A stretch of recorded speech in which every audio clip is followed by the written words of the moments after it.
Chapter 552. Miracle Academy. Its full name was the Miracle Technology Research Institute.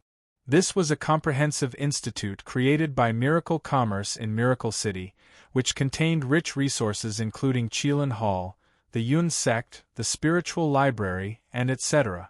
The Miracle Academy opened up several professions after it was created, which could be divided into two main categories. One was the traditional fields and the other was the new fields. The traditional fields included cultivation techniques, secret techniques, alchemy, refining, arrays, and etc. The new fields included source energy science, source energy matrices, matrix programming, source energy mechanics, energy studies, and etc. These fields were divided into large amounts of professions. For example, in the traditional cultivation techniques, there were sword cultivators, body cultivators, demonic cultivators, and etc. For example, in the source energy science, there were energy studies, spatial studies, spiritual studies, and etc. The first batch of students was only 2,000. There were over 800,000 applications from all sides. They covered the Forest of Chaos, Great Summer, Great Zhou, Northern Militant, and etc. There were even scholars from outside Miracle Commerce's sphere of influence that came to sign up. This was because the Miracle Academy had an epoch-making meaning. It could train various talents for Miracle City, Miracle Commerce, and even the entire Forest continent. 800,000 people signing up for 2,000 students. What kind of intense competition was this? Every person that was chosen was an outstanding person and a lucky person. The Miracle Academy's plan was to recruit a batch of students every half a year. Once the students entered the academy, they would study for 5 years. After studying for 5 years and obtaining at least one professional degree, they would be able to obtain a graduation certificate from Miracle City and officially join Miracle Commerce, or they could go work elsewhere. Whether they stayed or left, as long as they graduated from the Miracle Academy, they would become a top talent in their field. Today was destined to be an extraordinary day. The Miracle Academy's opening ceremony was held today. The students that were recruited from all over were sent to Miracle City from different areas. There were over 40 students that were sent from Central State, and these 40 people were chosen from the tens of thousands of applicants in Central State City. Wow, this is Miracle City? We're finally in Miracle City. God, Miracle City is so beautiful, it's even better than I imagined. There were old and young students sent from Central State.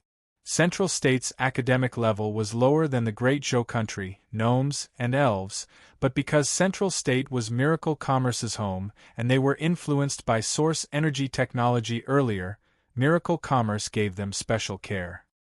There were over 40 people accepted into the academy. Among the students of the Central Province Academy, there was a pair of ordinary-looking young men and women.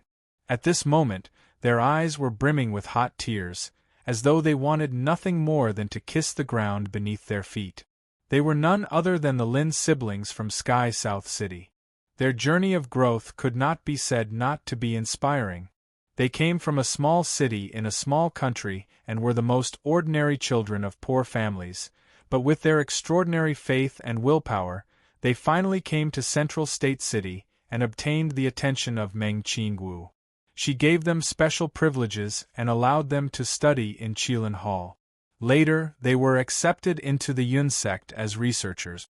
A month ago, when Meng Qingwu announced Miracle Academy's student recruitment plan, the Lin siblings immediately signed up. Even though their strength was average, but with their solid knowledge of source energy technology, they were able to pass through the selection of 1 in 1,000. Miracle City. Miracle Commerce's headquarters. The two siblings came to Miracle City with the mentality of pilgrims. Although they had been researchers in the Yun sect for a while, because their level was too low, they could only participate in some low-level projects, so naturally they didn't have much savings. Miracle Academy's tuition was very high, they wouldn't be able to pay for it even if they worked for 100 years. This was understandable. Whether it was the resources or technology invested in Miracle Academy, it wasn't small. There were many technologies that were top secret to Miracle Commerce, therefore the tuition was very expensive. Even after entering the academy, if they wanted to learn some special knowledge, they would have to pay a large fee. If they had a large background, they might be able to pay for this. But for most students, they didn't have a background and didn't have enough savings, so what could they do? Miracle Commerce specially created student loans, so each student could apply for a loan to pay for their tuition. The students could use the various projects they participated in to pay it back, or they could slowly pay it back by joining Miracle Commerce after they finished their studies. In short, Miracle Academy was a free school, but it was also a demanding and expensive school. Every person that came here was filled with opportunities. Lin Xian found several elves beside her and she excitedly pulled her brother to the side. Look, look, it's the elves. Miracle City had all kinds of races, which made the two sisters very surprised. A few elven girls in the academy's uniform smiled at the siblings. Are you two here to study as well? We are elves from the Silver Moon Forest, we mainly study mechanics. This is a sister from the Eternal Forest, she wants to study the Matrix language and specialize in programming. What about you? We come from the Great Summer Country's Central State City's Yun Sect Research Facility. Lin Fan was a bit shy facing the beautiful and noble elves. We are here to study source energy science. An elf cried out in surprise. Wah, you're from the Yun Sect? The other elf's expression also changed. We've heard that the Yun Sect is very strong. The Super Source Energy Matrix computer was invented by the Yun Sect. My dream is to write a system for the supercomputer using the Matrix language. Lin Xian and Lin Fan were a bit embarrassed. Although they were from the Yun Sect, their skill level wasn't high. We'll be friends in the future, let's all work hard together. The elves were very friendly and sincere, making the Lin siblings feel very flattered. At this time, students from all over arrived. There were several dozen races, mainly elves, gnomes, and humans. In this batch of students, around half of them were elves from all over, and they were all elites selected from the elven race. They were the pioneers of the new era and new technology. They would definitely change the fate of the elves in the future. Therefore, the elves placed a lot of importance on this. The elven king Lancelot, a few council members, and the city lords were all present. Chairman Chu Tian and Meng Qingwu. The Lin siblings saw their idol again, and their blood began to boil. Didn't they follow Chu Tian's footsteps to where they were today? The Heavens Alliance was becoming stronger and stronger. The Lin siblings decided to develop this alliance in the academy. This was no longer a kind of worship, it was a kind of spirit, a kind of belief. The Miracle Academy students had all arrived. They were all wearing the same uniform and were standing in the academy. The opening ceremony had officially begun. Miracle Commerce's chairman, Miracle City's City Lord Meng Qingwu personally came on stage to give a speech. Other than some pleasantries, she announced the rules of Miracle Academy as well as the hope Miracle Commerce had for the academy. Finally she announced the personnel appointments. Chu Tian became the principal. The Druid Prophet Yoda and the Gnome Great Elder Clark, these two knowledgeable people became the vice principals.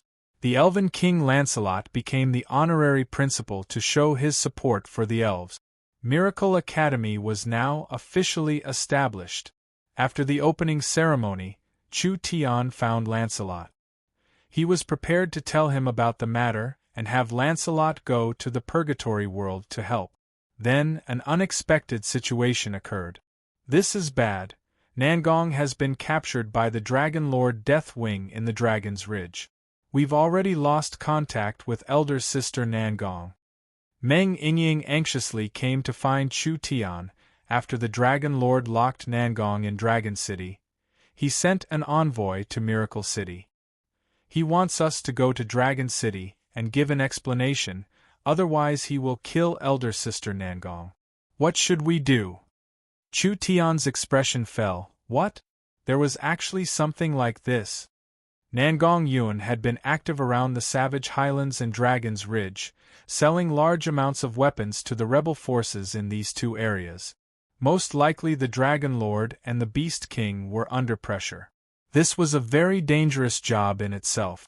Miracle City had prepared enough scrolls for Nangong Yun, but if Deathwing personally went to capture her, she wouldn't even have a chance to use the scrolls. Our Miracle City is no longer the same as before. Nangong Yun is a high-level member and has a very high position in Miracle City. Even if the Dragon Lord captures her, he won't do anything to her.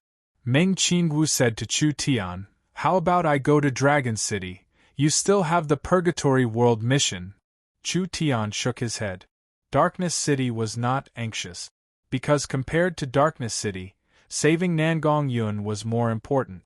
Deathwing's influence in the Forest of Chaos was enough to compete with the Eternal Forest, so it could be imagined how strong his influence was. There was no guarantee that something would happen to Nangong Yun in Deathwing's hands. Nangong Yun isn't as irreplaceable as Vice City Lord Meng Qingwu. If Deathwing kills her, it won't cause any damage to Miracle City, rather it will make him Miracle City's enemy. This is not a good method. Lancelot walked over. Chu Tian was a bit stunned.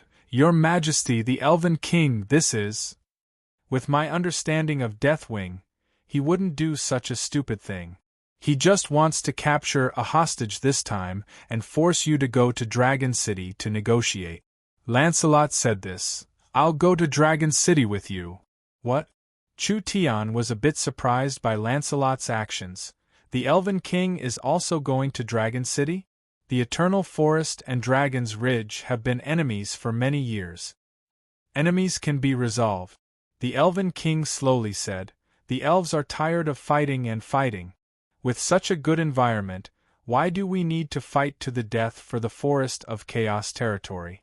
I hope that we can take this opportunity to have an open and honest discussion and stop scheming against each other."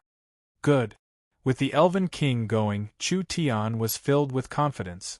Dragon City, the richest city in the Forest of Chaos. Chu Tian wanted to see just how rich it was. Chapter 553. The Dragon's Ridge had Nangong Yun's secret transport point, and Miracle City's transport tower was connected to the Dragon's Ridge. The Dragon's Ridge was the largest mountain range in the Forest of Chaos, spanning over 100,000 miles. The entire Dragon's Ridge contained over 300 kinds of rare minerals and over 20 cities. The only master of this place was the powerful Dragon Lord. No matter how many legends there were in the forest, only by standing in front of the Dragon City would people understand just how grand the city was.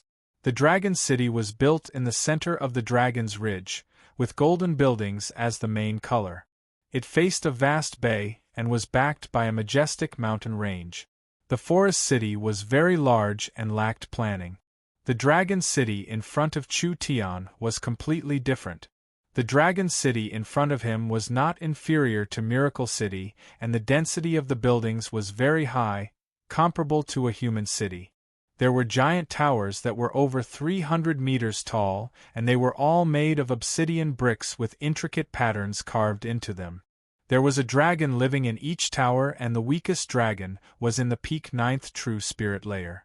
The colorful clouds of energy and the dense heaven and earth spiritual energy seemed like they could soar at any moment. Dragon City was so big, and the majority of the buildings were useless decorations, or it could be said that they were pure works of art. All kinds of legendary powerful metals and gems were casually used here like cheap stones to build walls, showing off the Dragon Lord's shocking wealth. The ground was covered with gems and the walls were made of crystal stones. It was extremely luxurious, just like a dream city. If one had to find the most expensive building in the Dragon City, it had to be the Dragon Palace in the center. The Dragon Palace was 400 to 500 meters tall. In front of it, humans were as insignificant as a speck of dust. Such a palace itself was a magnificent and majestic project that could accommodate hundreds of thousands of people. Not to mention that the materials used to build the Dragon Palace were not ordinary. They were sparkling and moist, like jade and crystal. They seemed to be flawless, and one could see very deep into it. However, if one looked closely, they would not be able to see anything. Only each piece had different colored lights moving around without any pattern. It was like a group of fish playing around, but it was filled with a powerful vitality. It was a whole that was filled with beauty and majesty. The Crystal Dragon Palace was the Dragon Lord's palace. Any piece of this giant palace was enough for a normal person to live a carefree life. This damn newly rich giant dragon, he really spared no effort in showing off his wealth.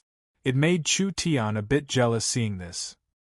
In the hall of the Dragon Palace, every jade pillar was more than 300 meters high.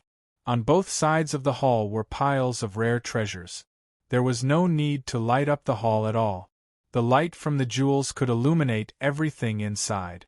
A huge throne carved out of natural crystal stood at the front. It was not an ordinary throne because it was dozens of meters high. In the eyes of ordinary people, it was a skyscraper. The black dragon's body, which was dozens of meters long, was lying on the throne in a very casual and lazy posture.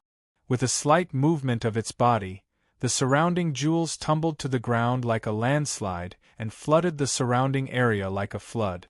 "Lancelot, I don't remember inviting you."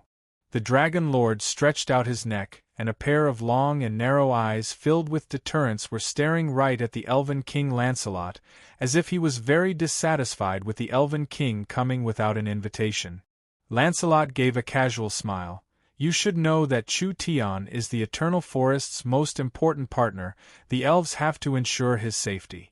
I never thought that Thunder's Fury and Burst Claw would also be here. This is truly too coincidental." Two more figures appeared in the Crystal Dragon Palace. It wasn't anyone else. It was the famous Titan Thunder's Fury and the infamous Golden Behemoth Burst Claw. The two of them used a secret technique to shrink their bodies, but that incomparably strong aura was something that no one could ignore. "Elves, mind your own business." Burst Claw took a step forward. Although he didn't make any movements, the invisible pressure from his aura instantly pushed down several mountains of treasures in the palace. Even you shouldn't think of protecting this human bug today. The Dragon Lord's crystal throne was incredibly dazzling, and the black dragon's massive body slowly sat up as a wave of dragons might spread out in all directions. The sound of glass shattering could be heard all around them, and it was the sound of precious treasures being unable to withstand the might of so many experts. In the end, they were shattered into pieces. Chu Tian was submerged by the sea of pressure. Even if the Dragon Lord didn't say anything, this wild rage that drowned everything was enough to prove everything. Miracle City sent large amounts of large-scale weapons to the Dragon's Ridge and the Savage Highlands, deliberately provoking a war, causing us to suffer large losses. Is Miracle City's City Lord not prepared to say anything about this matter? The Dragon Lord needs to pay attention to his words. Even in this situation, Chu Tian's expression didn't change at all. His hands were behind his back as he took 2 steps forward. Who doesn't know that Miracle Commerce does business? Wherever there is a need for weapons, we will be there. We only have supply and demand in our eyes. We only have profits in our eyes. If it really causes trouble for the Dragon Lord and Sir Golden Behemoth, I can apologize for this misunderstanding. I'll have to trouble you to release my people first, and we can discuss other matters. Deathwing gave a cold laugh that was enough to break a person's mind. You want to release them with a single sentence. You seem to be thinking of the problem too simply. This is a very simple problem. Everyone is a smart person, so they know what they should and shouldn't do. Chu Tian was not panicked at all. That's right, Nangong Yun is one of my most loyal and most talented subordinates, but if you think you can threaten me or shake Miracle City with this, you're completely wrong. If you really wanted to kill the hostage, you wouldn't have waited until now, so there's no need to beat around the bush. If you have any conditions, we can discuss it openly. Deathwing, Thunder's Fury, and Burst Claw were all stunned. Although they knew that this human Chu Tian was very bold, they never thought he would reach this step. Even in front of the three giants, he was still this calm. Although the three giants did have this goal, Chu Tian pointing it out like this was not giving them face at all. The elven king Lancelot gave a soft cough. The Eternal Forest and Miracle City are inseparable allies. Fighting Miracle City is fighting the Eternal Forest. This is not good for anyone. This is a situation no one wants to see, so there's no harm in giving me face. Alright, I'll give the Elven King face. The Dragon Lord's body shrank back and he lazily laid back on the crystal throne. How does Miracle City's City Lord plan on solving this? Chu Tian very straightforwardly replied, "We'll stop the supply of weapons in this area. We'll compensate and apologize." The three giants looked at each other. Was this fellow pretending to be a fool, or was he really a fool? "You want this bit of compensation to send us away? What use is there in asking for your apology?" Whether it was the rich Dragon Lord or the powerful Burstclaw, they didn't care about this bit of compensation and didn't care about an apology at all. This time they captured Nangong Yun to force Chu Tian out. The main reason was because they were jealous of the elves' recent development and they wanted to keep up with them. Only their relationship with Miracle City wasn't good, so they couldn't directly mention this matter. For the three giants to become the leaders of an area, their intellect and vision definitely weren't weak. Miracle commerce was wildly developing in the forest. All kinds of inconceivable technology and products had already been exposed. How could the three giants not see the influence and potential of these things? They wanted to be like the elves and enjoy the benefits of the technology, allowing their influence and wealth to increase by 10 to 100 times. To them, to Chu Tian, and to the Forest of Chaos, this was a very beneficial matter. The four giants and Miracle City. It was enough to create endless possibilities. If it was just Chu Tian alone, they could capture Chu Tian first, but who would have thought that Chu Tian would bring Lancelot with him? Although the three of them weren't afraid of Lancelot working together, they knew that Miracle City had something called transport scrolls. With Lancelot's protection, Chu Tian could escape unscathed. Lancelot saw that Chu Tian was pretending to be a fool and said, "City Lord Chu Tian, we are all powers in the Forest of Chaos, so we should unite and create glory together. I think we should use this chance to have the five sides discuss the matter of cooperation. How about it?" Cooperation? Chu Tian revealed an awkward expression. Miracle City is developing very well right now, so we don't lack allies.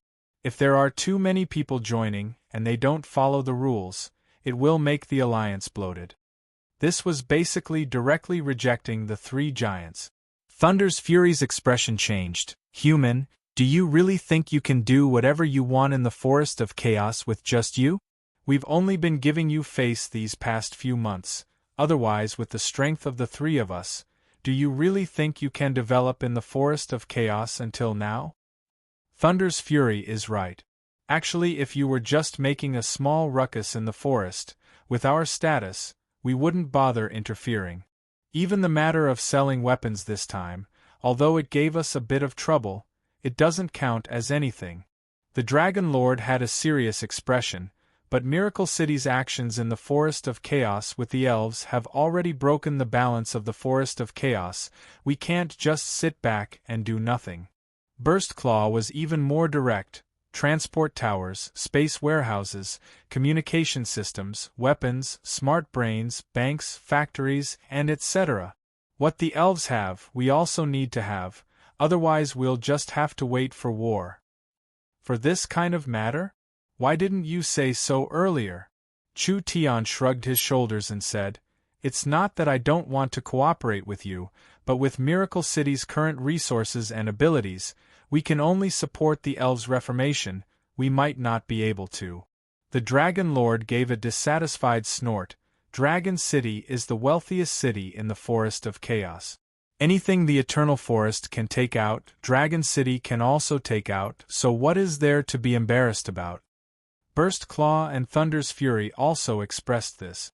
Chu Tian thought about it and said, If you want to cooperate with Miracle Commerce and obtain the technological benefits of Miracle Commerce, then help me with a small matter first. I believe with your strength, this matter is very easy to solve. Chapter 554. The transport tower in Miracle City's transport hall flashed with light, and the first one to be sent back was a tall beauty with red hair. Nangong, you're back. Meng Yingying had been waiting in the transport tower the entire time.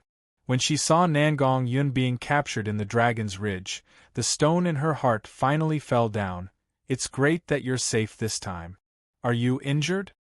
Although Nangong Yun was captured by the Dragon Lord, Chu Tian had saved her in time, so she didn't suffer at all. She treated it as a trip to the richest city in the Forest of Chaos. I'm sorry, everyone was worried. But with Boss coming out, that dragon wouldn't dare do anything to me. Nangong Yi gave a few loud laughs. I've been busy outside, and now that I finally have a chance to come back, I'll find Vivian and the three of us can go drink. Meng Yingying, Nangong Yun, and Vivian, they were pure sisters with different surnames. They had a very good relationship with Miracle City, but now that they had many things to do, it was hard for them to have time to eat, drink, and play like they did before.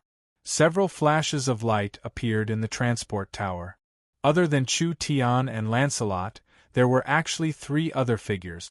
These 3 figures were covered by incomparably large cloaks, making it hard for people to recognize their faces. However, they were 3 meters tall and twice the size of a human, making them very eye-catching. The most important thing was that when Meng Yingying stood in front of them, she could feel a strong pressure coming from them. This was the natural pressure of a higher being towards a lower being. You brought guests back? These people are? Who else could it be? Of course it's the Dragon Lord, the Great Titan, and the Golden Behemoth. Chu Tian said with a faint smile. Immediately inform the young miss, we need to hold an emergency meeting. Meng Yingying almost jumped up. What? Deathwing, Burst Claw, Thunder's Fury. Weren't these 3 fellows Miracle City's greatest enemies? How could Chu Tian bring the 3 of them in?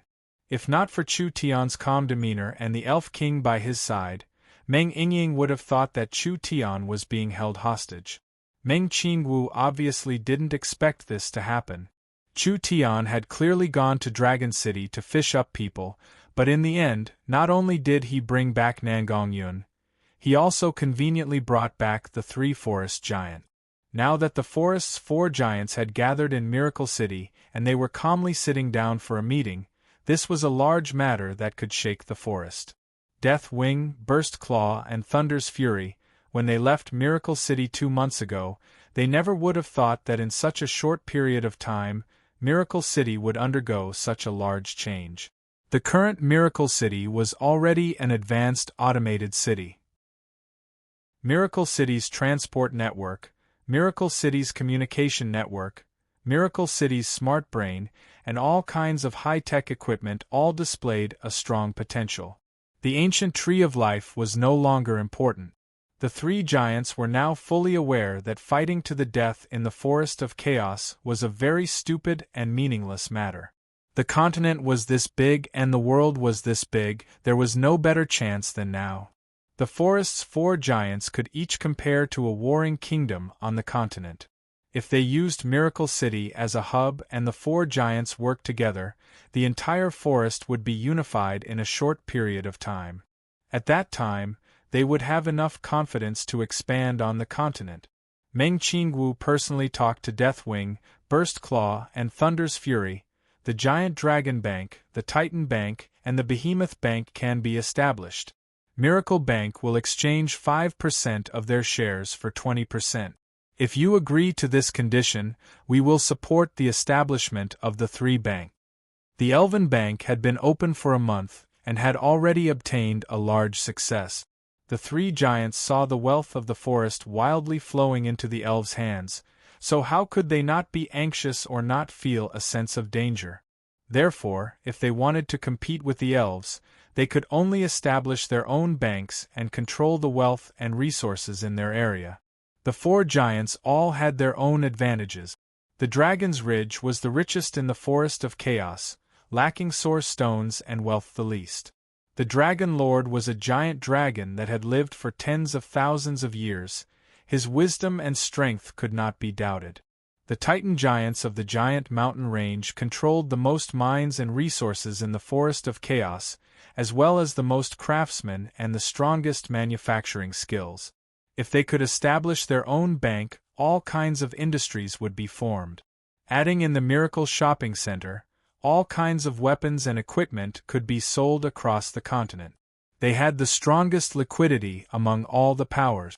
The savage highlands did not have the wealth of the Dragon's Ridge, the resources of the giant mountain range, or the order and credibility of the elves, but the spirit beasts had an advantage that the other three giants could not compare to. The other three giants added together couldn't compare to the savage highlands. The spirit beasts had a short lifespan, fast growth, large population, and a strong ability to expand. Even if they didn't have any other advantages, their population was enough to support a bank. Of course, compared to the elves, the three giants did not have an obvious advantage, not to mention the fact that the elves were already in the lead. The Elven Bank already had over 8 million source stones, and this number was increasing every day. The Elven Bank's development would push Miracle Bank forward, so it was hard for the three giants to squeeze in. Meng Qingwu's proposal was already giving them a lot of face. Miracle Bank and Miracle City's development was very stable now. If it wasn't for the stability of the Forest of Chaos, Meng Qingwu would not have used Miracle Bank's shares to exchange. Death Wing, Burst Claw, and Thunder's Fury haggled over the price. In the end, they had no choice but to agree. Miracle Bank approved and supported the establishment of the Giant Dragon Bank, Behemoth Bank, and Titan Bank. The three banks would each take out 20% of their shares to exchange with Miracle Bank and another 10% of their shares to exchange with the Elven Bank. This kind of cross-ownership was beneficial for future cooperation and stability. This matter had been settled for now. The hearts of the three giants instantly became a lot more relaxed. Chu Tian and Lancelot's hearts were also completely relaxed. After this cooperation was completed, the Forest of Chaos would move towards unification. Miracle Bank would become the central bank, and the four giants would control most of the capital in the area. This capital would not only become ammunition for the expansion of the Forest of Chaos, it would also play an important role in maintaining the stability of the Forest of Chaos. The most important cooperation had been completed. The other projects and reforms needed to be carried out one by one. Deathwing especially wanted to build a transport system for the Dragon's Ridge area, allowing the Dragon's Ridge merchants to make money all over the continent. Thunder's Fury wanted to connect to the Miracle Shopping Center as soon as possible, allowing the craftsmen's products to be sold all over the continent. Burst Claw wanted to cooperate with Miracle Commerce's firearms department. He needed large amounts of powerful source energy weapons to expand his territory. Everyone don't be anxious, everyone don't be anxious. Since we've already become allies, we can't lack this cooperation in the future. Chu Tian was too lazy to argue with them. Before that, you should fulfill your promise. Death Wing's long and narrow eyes flashed with a faint light. What does City Lord Chu need us to do? Then I'll be direct. I'm building a transport tower in the Purgatory world, but I've encountered a bit of trouble recently. I hope everyone can help me settle the Purgatory world situation. What?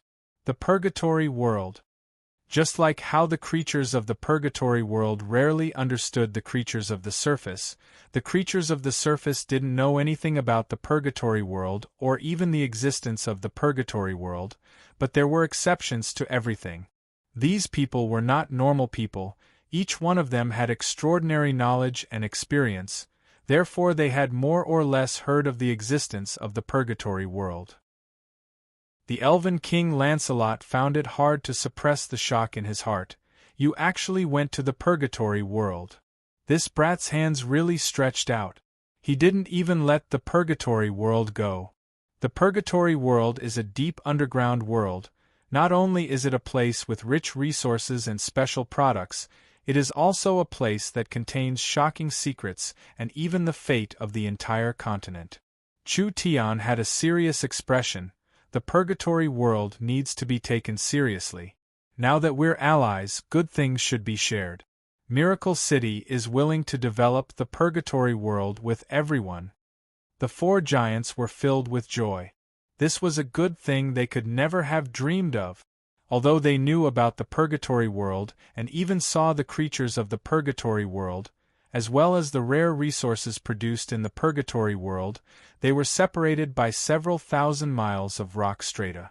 Even with the strength of the four giants, it wasn't a small risk to go to the purgatory world.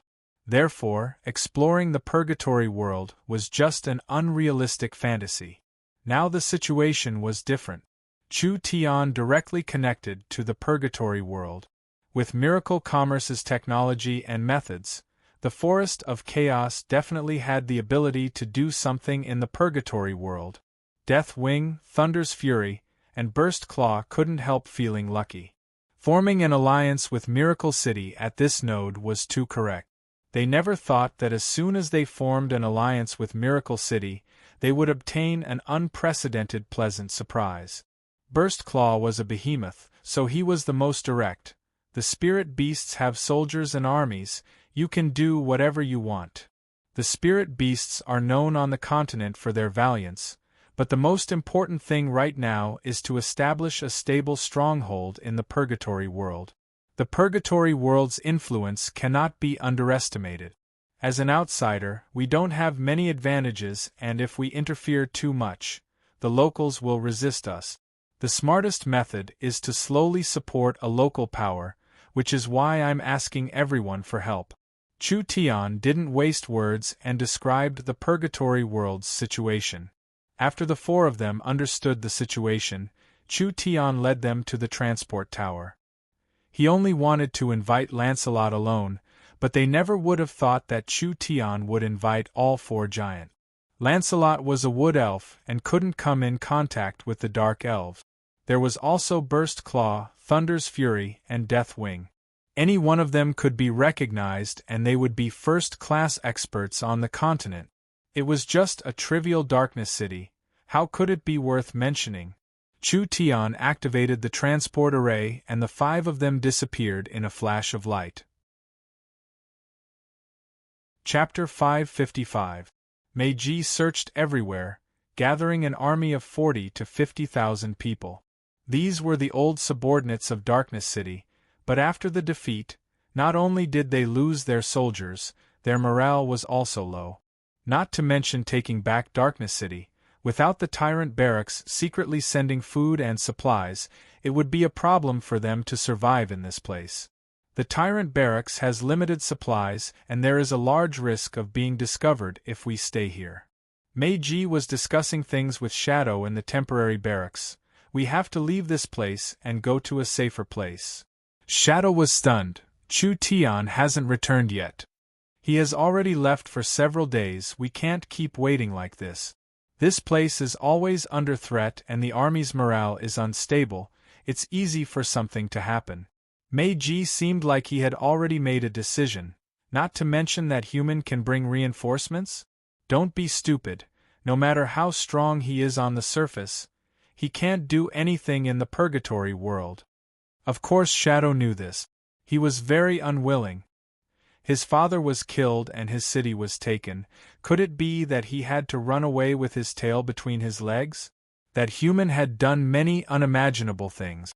How was he going to deal with this? We don't have time, we have to leave now. Meiji knew that one more minute meant one more minute of danger. Rather than placing our hopes in an impractical place, it's better to leave behind a final spark for Darkness City. Shadow gave a sigh. They could only do this. Meiji immediately gave the orders. When they were prepared to leave, a sentry suddenly rushed over and said, "Vice City Lord, this is bad. Our tracks have been exposed. There is a large army coming from Darkness City." Meiji's face fell when he heard this. What army? Flame Demon City, Dark Shadow City, Dark Gold City, and Dark Beast City. The elite troops of the 4 cities, there are around 100,000 of them. Shadow quickly asked, who is leading them? Yes. The 4 city lords. Everyone's faces turned pale. It's over, it's all over. It was already too late to run now, because when the sentry came to report, black smoke appeared in all directions. The large advance troops had already cut off their retreat, and several thousand elite winged demon soldiers blocked the sky. At this time, the elite troops of the 4 major cities marched over at an extremely fast speed. The troops Meiji controlled were in chaos, not forming a formation at all. Not to mention fighting, it was even a problem sending out orders. Meiji, are you surprised? A tall and strong flame demon walked in front. He was the Flame Demon City's city lord. Kildan was just the vice city lord. This person had the strength of the peak 9th true spirit layer and could break through with just a single step. Even in the purgatory world, he was a peak expert. You can only blame yourself for being too stupid. Gathering the defeated soldiers like this, do you really think you have a chance to make a comeback? Meiji immediately understood. This fellow used the surrendered traitors of Darkness City, pretending to be defeated soldiers that Meiji gathered, so he found Meiji's hiding place. The Shadow City Lord sneered. Zoro, that trash, can't even do such a small thing. We still have to do it ourselves. Don't waste time talking nonsense. The Dark Giant City Master of Black Gold City was impatient. Go, destroy them. An army of 100,000 was about to descend. Meiji and Ying's hearts were like dead ashes.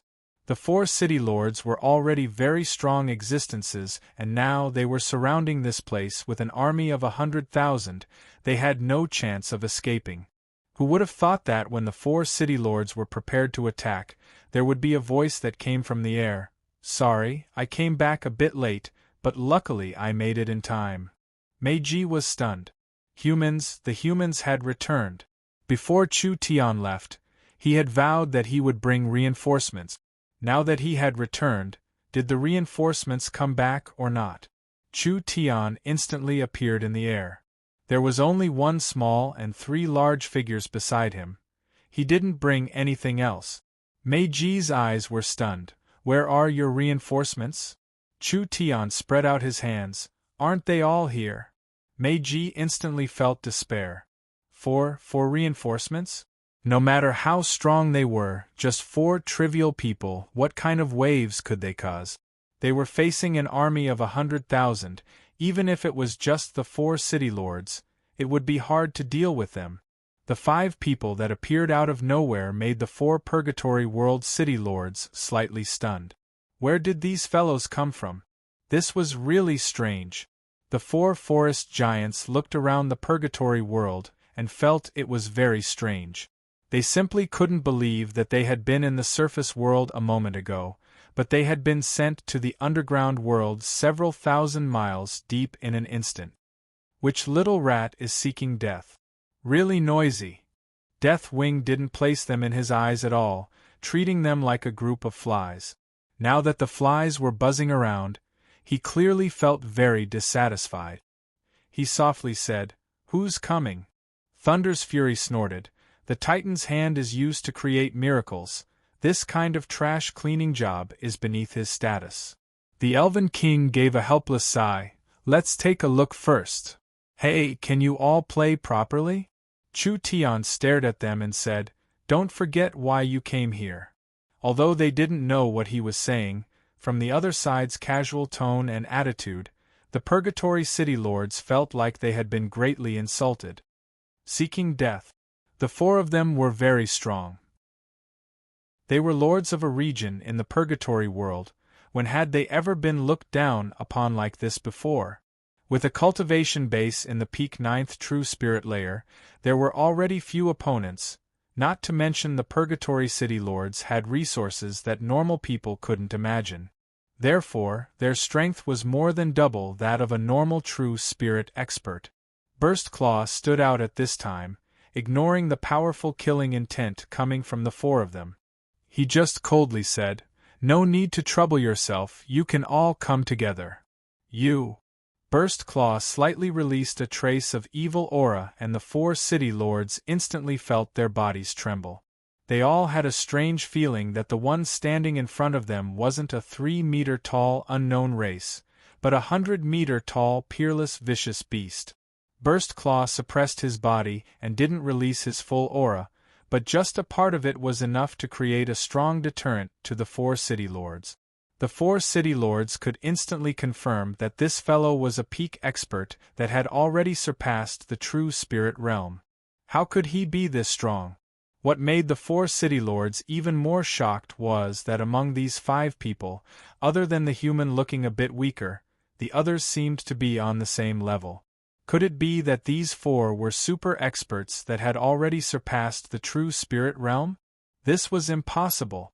If these experts existed in the purgatory world, it was impossible for these well-informed city lords to not know about them. No, it couldn't be true. This was definitely a trick. They were trying to scare off the 100,000 army of the 4 cities with just 4 trivial people? This was simply wishful thinking. Perhaps as long as they made a move, they would immediately be exposed. Although they were thinking this, the 4 city lords didn't dare act alone. They looked at each other and gave the order at the same time, "Kill, kill for me!" The 100,000 army instantly moved like a tide. Si Desheng gave the order to attack before flying off. Even if this person in front of them was a super expert that surpassed the true spirit realm, it was impossible for him to instantly defeat 4 peak 9th true spirit layer experts. Even if this fellow in front of them was a super expert that surpassed their imaginations, it was impossible for him to fight against an army of 100,000 elites. Even if they used numbers, they could still kill him. The 4 city lords used their strongest cultivation technique. The flame demon released a sea of lava and his body was covered in lava. His feet stepped on waves of flames, just like a great demon god that could destroy the heavens and earth. The shadow demon turned into several dozen clones and each clone was filled with a strong power. They all disappeared into the void and disappeared without a trace. Burst Claw faced this aggressive attack, but he did not move at all. He just gave an angry roar into the sky. Roar! The shadow demon clones were forced out in front of Burst Claw and they were all shattered with a roar. The shadow demon's main body was bleeding from his 7 orifices, his mind was broken, and his soul was shattered, dying on the spot. The fire demon was shaken by the golden behemoth's roar, and the entire sea of lava beneath its feet evaporated for some reason. It felt as if thousands of sharp attacks had landed on its body at the same time. The fire demon's half-elemental body instantly exploded, and its mind collapsed, causing it to lose all its combat strength. The black giant and the black spirit beast were a bit further away, so they weren't affected much, but they were still heavily injured. One roar. Just one roar. Of the 4 peak 9th true spirit layer experts, 1 was killed on the spot, 1 was crippled on the spot, and the other 2 were heavily injured. The dark giant and the dark spirit beast were stunned. They didn't know what secret technique this fellow used to have this kind of terrifying attack power, but no matter what secret technique he used, this person was definitely an expert that surpassed the true spirit realm. Moreover, his realm was so high that it far surpassed their imaginations. Want to run? The golden behemoth gave a cold laugh and instantly caught up to the dark giant. The dark giant was close to 10 meters tall, and the behemoth casually clawed at it. 4 blood-red blade glows were like iron blades cutting through a watermelon. The dark giant's incomparably large body was torn apart on the spot and a several dozen meter long claw mark was left on the ground. Burst Claw only attacked once, so it didn't matter if he killed him or not. His figure quickly disappeared in the air, and he caught up to the escaping dark spirit beast. His arms clawed and the strong body of a peak 9th true spirit layer expert was torn apart like paper in Burst Claw's hands. The 4 city lords couldn't even last 1 round in front of Burst Claw. Even Chu Tian was very shocked this time. Although he knew that Burst Claw and the others weren't weak, he never would have thought that they would be this strong. The troops of the 4 cities were all stunned. The 4 city lords were defeated just like that. Chapter 556. The strong were respected in this world. The Purgatory world was a place where large amounts of dark races and demons lived. The struggle for survival was even crueler, and they worshipped experts even more. The 4 city lords were not just city lords, they were also the spiritual leaders and strongest experts, otherwise it was impossible for them to rule the city. The 4 respected and revered bigwigs were easily defeated like weak chickens. A destructive blow, this was a destructive blow to their morale. Burst Claw was worthy of being the overlord of the savage highlands.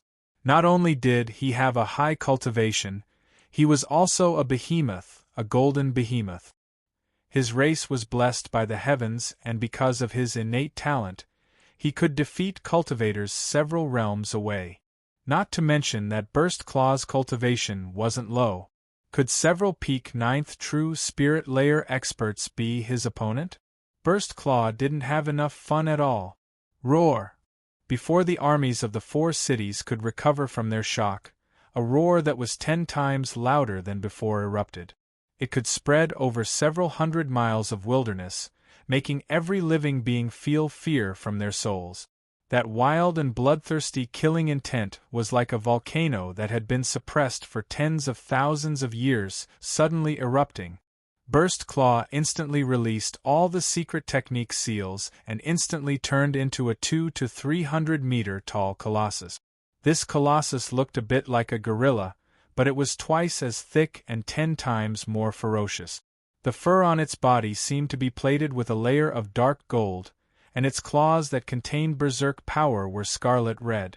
The true appearance of a behemoth. A thick arm was raised, and around the 5 scarlet fingernails, a raging energy storm was set off. Finally, the storm gathered together and swept out.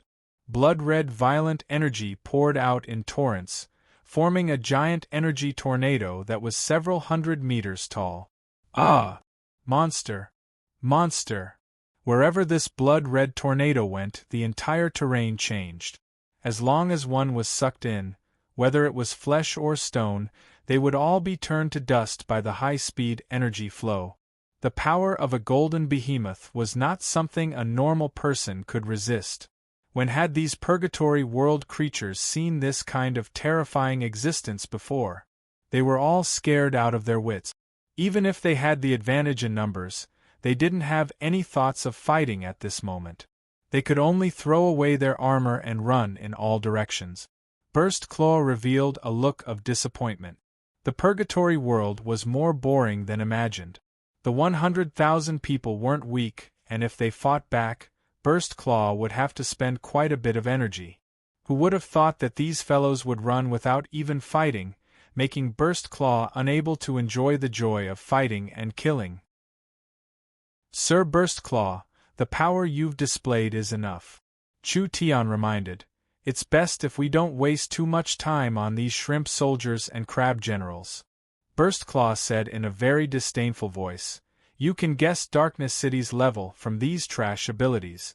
For such a weak city, you actually asked us to work together. You're looking down on us too much.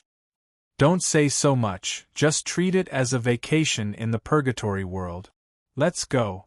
Chu Tian didn't forget to look at Mei Ji and the Shadow Envoy.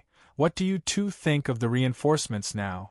Both of them seemed to have lost the ability to think at the same time. This golden behemoth seemed to be the weakest among the 4, but even so, it possessed shocking combat power. How powerful were the other 3? A dragon's roar filled the sky. A dragon's might covered the sky, and it almost made the escaping army go crazy. Those with weak willpower couldn't resist kneeling on the ground. Death Wing released the restriction on his body and spread his wings into the air, turning into a 50-meter-long giant dragon. Each black scale seemed to be filled with a powerful energy, and his body was covered in a layer of destructive dark flames. Dragon! It's a dragon! Perhaps there were people in the purgatory world who couldn't recognize a behemoth, but there was no one who couldn't recognize a dragon. After all, whether it was on the surface or underground, the dragon race and fire dragon subspecies were widely distributed. The giant dragon was a high-level dragon race with the purest bloodline. The black dragon in front of them was clearly a mature giant dragon that had lived for countless years.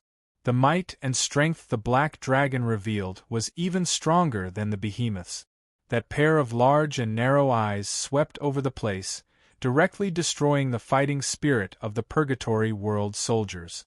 With the Dragon Lord's pride, it disdained to slaughter a group of defenseless trash. It released a dignified and loud voice. "Where is Darkness City?" Chu Tian pointed in a direction. "This place." As soon as Chu Tian's voice fell, another majestic heavenly might descended. The sky of the Purgatory World was covered in thunder clouds for the first time, and countless bolts of lightning wildly intertwined. The great Titan Thunder's fury released his seal and instantly turned into a 100-meter-tall giant. Titan, this was an ancient race that was not inferior to the behemoth and giant dragons. Legends say that the Titans had the hardest metal as their skin, magma as their muscles, lightning as their blood, and crystals as their bones. This race was not just the strongest warriors on the continent, they were also the most outstanding craftsmen on the continent. Titan's fury. Thunder's fury raised his hands high up, and all the energy gathered in the thunderclouds gathered in his hands. In an instant, a lightning storm was formed. Thunder's fury's hands rubbed the lightning together like cotton, finally turning it into a 100-meter-long lightning arrow. "Go!" Thunder's fury waved his hand in the direction of Darkness City, and the lightning arrow released a terrifying whistling sound. It was like a sun as it flew across the land, instantly disappearing into the horizon. This. Meiji and the others were already stunned. This powerful giant was this far away, yet it could still attack Darkness City? This already surpassed the understanding of normal beings. Hong, hong, hong. There was a faint shaking sound coming from the distance. When everyone rushed to Darkness City without stopping, the scene in front of them filled them with shock. There was a large hole in Darkness City's protective barrier, and almost the entire city wall was destroyed. The terrifying impact clearly spread into the city, causing several buildings to collapse and over 100 buildings to be damaged. As for the number of casualties, it was impossible to calculate. The Titan had shot an arrow from several hundred miles away, completely destroying Darkness City's defenses. What kind of earth-shattering power was this? Thunder's fury's destructive might was this strong. In front of this kind of expert, normal barriers were no different than paper. If they weren't afraid of Lancelot, Cenarius, and Augusta, these peak experts of the Forest of Chaos, perhaps Miracle City would have already been turned into ruins by the Behemoth's fury, the Titan's lightning, and the Black Dragon's breath. Death Wing arrived in Darkness City first, ignoring the densely packed resistance in Darkness City. A purple-red flame came out of Death Wing's mouth, and he spat it out as he flew, circling the city in a short period of time. The purple-black flames ignited Darkness City, and countless people cried out pitifully as they struggled in the terrifying dragon flames. Death Wing was a black dragon that specialized in darkness, curses, and death energy. This was not a normal flame, rather it was a dark dragon flame filled with death energy. Not only could it instantly destroy any building or defense, it could also ignite living beings and turn them into undying monsters. Therefore, any target killed by Deathwing's Death Dragon Flame would immediately become a puppet controlled by Deathwing. A single dragon flame burned tens of thousands of people. The tens of thousands of people were quickly reborn from the flames, but they had already turned into wild monsters. The low-life forms in Deathwing's eyes were no different from ants. No matter how many ants he killed, he wouldn't feel any guilt. As long as he wanted to, it wasn't hard for him to ignite the entire city. Stop, stop, stop. Chu Tian saw Darkness City in a mess and immediately shouted out, "I want a complete Darkness City. Do you want to create a pile of trash ruins?" Meiji's heart trembled when she saw this. Whether it was the behemoth, the titan, the black dragon, or the elf that hadn't made a move yet, they were all terrifying existences that surpassed mortals. Chu Tian dared to use this kind of tone to talk to them. This was too crazy and too risky. Enough! An angry roar came from the darkness city that was about to turn into ruins. A figure charged out with extreme speed, without any decorations or trick. His body was covered in spirit energy as he charged at the black dragon in the air in a wild and violent manner. Lancelot saw the figure covered in spirit energy from afar, and he revealed a slightly surprised expression, but his voice was still calm. A Heaven Domain Realm cultivator? The Heaven Domain Realm was the fourth large realm of cultivators. There weren't many cultivators that could reach the Heaven Domain Realm on the continent. If the true spirit realm could only be considered an expert in a certain area, then once one reached the Heaven Domain Realm, they could be considered an expert in most areas of the continent. Other than a few truly hidden old monsters, Heaven Domain Realm experts could move unhindered on the continent. This must be the Eastern Territory king raised by the four city lords, Meiji said in a somewhat worried voice. His strength is unfathomable. Then, can His Excellency the Black Dragon deal with him? Ha ha ha! Lancelot's laugh was elegant and filled with charm, just like a graceful noble cultivator. There are strong and weak in the Heaven Domain Realm. This demon is only in the mortal domain realm. He can't cultivate a mature source spirit domain. Deathwing Nidhogg is in existence close to the sacred domain realm, and because of the giant dragon race's innate advantage, he can even fight a true sacred domain expert. The Heaven Domain Realm was divided into the early, middle, and late stages: Mortal Domain, Spirit Domain, and Sacred Domain. Deathwing Nidhogg was in the peak 6th Heaven Domain layer. That was a powerful existence that was half a step into the Sacred Domain Realm. With the giant dragon race's innate strength and innate advantage, even if he fought a Sacred Domain cultivator, he wouldn't be at a disadvantage. This demon known as the Eastern Territory King was not weak. At most he was in the 1st or 2nd Heaven Domain layer. He was only in the mortal domain realm, and couldn't cultivate a powerful domain, so how could he fight the strong Dragon Lord? Chapter 557. Heaven Domain experts were very rare. This was mainly because the cultivation of a Heaven Domain expert couldn't be casually achieved, and it wasn't something that could be achieved by wildly consuming pills. A large part of the Heaven Domain expert was related to their race's limit. This was the dividing line between a low and high-level race. For example, Deathwing, Thunder's Fury, and Burst Claw all had a pure high-level bloodline. Therefore they didn't need to cultivate and could reach the Heaven Domain Realm as soon as they reached adulthood. If it was a human, then as a low-level race, they wouldn't have any power and all their cultivation came from hard work. When they reached the true spirit realm, they had already reached the ceiling and couldn't go any higher. No matter how good their innate talent was or how many pills they had, it was useless. Why was it like this? This was the limit of their race's growth. If they wanted to step into the Heaven Domain Realm, they had to find a way to break the innate shackles. To open this bottleneck, they had to have a fortuitous encounter. A large warring kingdom only had 1 or 2 Heaven Domain experts. In empires, Heaven Domain experts were considered peak experts. Because Heaven Domain experts rarely had enemies, these people were all large characters that could shake a region.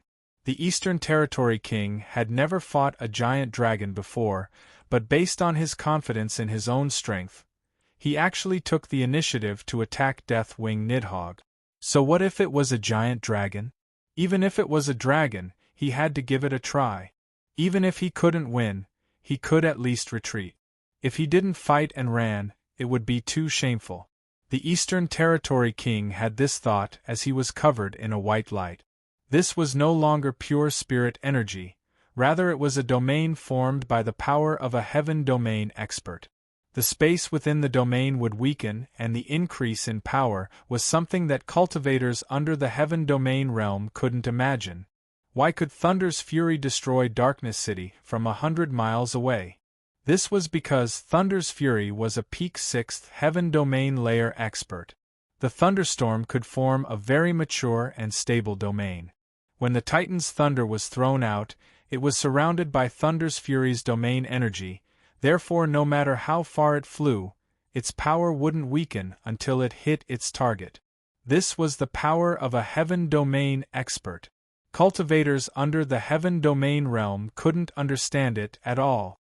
The Eastern Domain King was only in the 1st or 2nd heaven domain layer. Although his domain hadn't matured yet, the power of his fist was enough to shatter a mountain. He didn't cultivate any profound cultivation technique, he only had pure wild strength, a terrifying aura that could destroy everything. Boom! The king of the eastern region finally punched out without any unnecessary decorations. The energy condensed in this punch was beyond imagination, and the surrounding space distorted and deformed under the tremendous pressure. In the end, it turned into a layer of vibrating spatial ripples that smashed into Nidhogg's body like a rock that could crush dry weeds and rotten wood. This time, a powerful energy wave erupted, shattering a part of the black dragon's scales on the spot. However, in comparison, the Eastern Domain King's body trembled, and he was flung away like a meteor. Deathwing was covered in a layer of black light. This was clearly the power of his domain. His taunting voice echoed in the sky, so weak it's not even enough to scratch an itch. The Eastern Domain King stumbled several dozen meters before standing up in a sorry state. It was hard to believe what was happening in front of him. There was no living being that could take this punch, but the black dragon had only lost a few scales. Although he guessed that this dragon was stronger than him, he never thought that the difference in strength would be this big. The white light appeared once again. The Eastern Domain King stepped into the air and instantly moved several hundred meters. Want to run? Can you run? Deathwing's earth-shaking dragon roar filled the sky as his 50-meter-long body turned into a black shadow. Although his body was incomparably large, his speed was even faster as he opened his large mouth at the Eastern Domain King. There was no sound. There were no fluctuations. There was no light. The Eastern Domain King fell to the ground like he had lost control. Following this, a strong and invisible energy fell down and the ground caved in. The white light covering the Eastern Domain King quickly faded, and from the sounds of bones breaking coming from his body, at least half of his bones had been broken and there were several places that caved in. This was a heaven domain expert using his domain to fight back. There was no doubt that Deathwing Nidhogg had an overwhelming strength. Although they were both heaven domain experts, it wasn't hard for Deathwing to kill this fellow with his strength. Deathwing was prepared to use more strength to completely crush this fellow. Mercy, mercy, don't kill me! The fellow called the Eastern Domain King kneeled on the ground and begged for mercy. This made everyone's eyes pop out. Heaven domain experts were rarely seen on the continent, so they should be very proud existences. This fellow didn't have the dignity of an expert at all, directly kneeling on the ground and begging for mercy. Chu Tian saw this and said, "Your Excellency Deathwing, he no longer has the ability to resist, so let him live for now." Deathwing withdrew his strength and his body shrank again, turning back into the 3-meter-tall draconian. The Purgatory World's mission was too easy. There was no challenge at all. Chu Tian made a gesture. "Meiji, I'll leave this fellow to you, I'll personally interrogate him later." Meiji quickly cupped her hands. Yes. In front of these people, Meiji couldn't explode no matter how angry she was only filled with deep shock and helplessness. Where did Chu Tian find these monsters? Any one of them had the ability to rule half the Purgatory World, but these shocking experts were willing to listen to Chu Tian's arrangements. Just how strong was this human strength? The Eastern Domain King was already half dead, completely losing his battle strength. Chu Tian looked at the messy Darkness City and said with knit brows, "A good city has become like this, I'm afraid it'll take a while to repair it."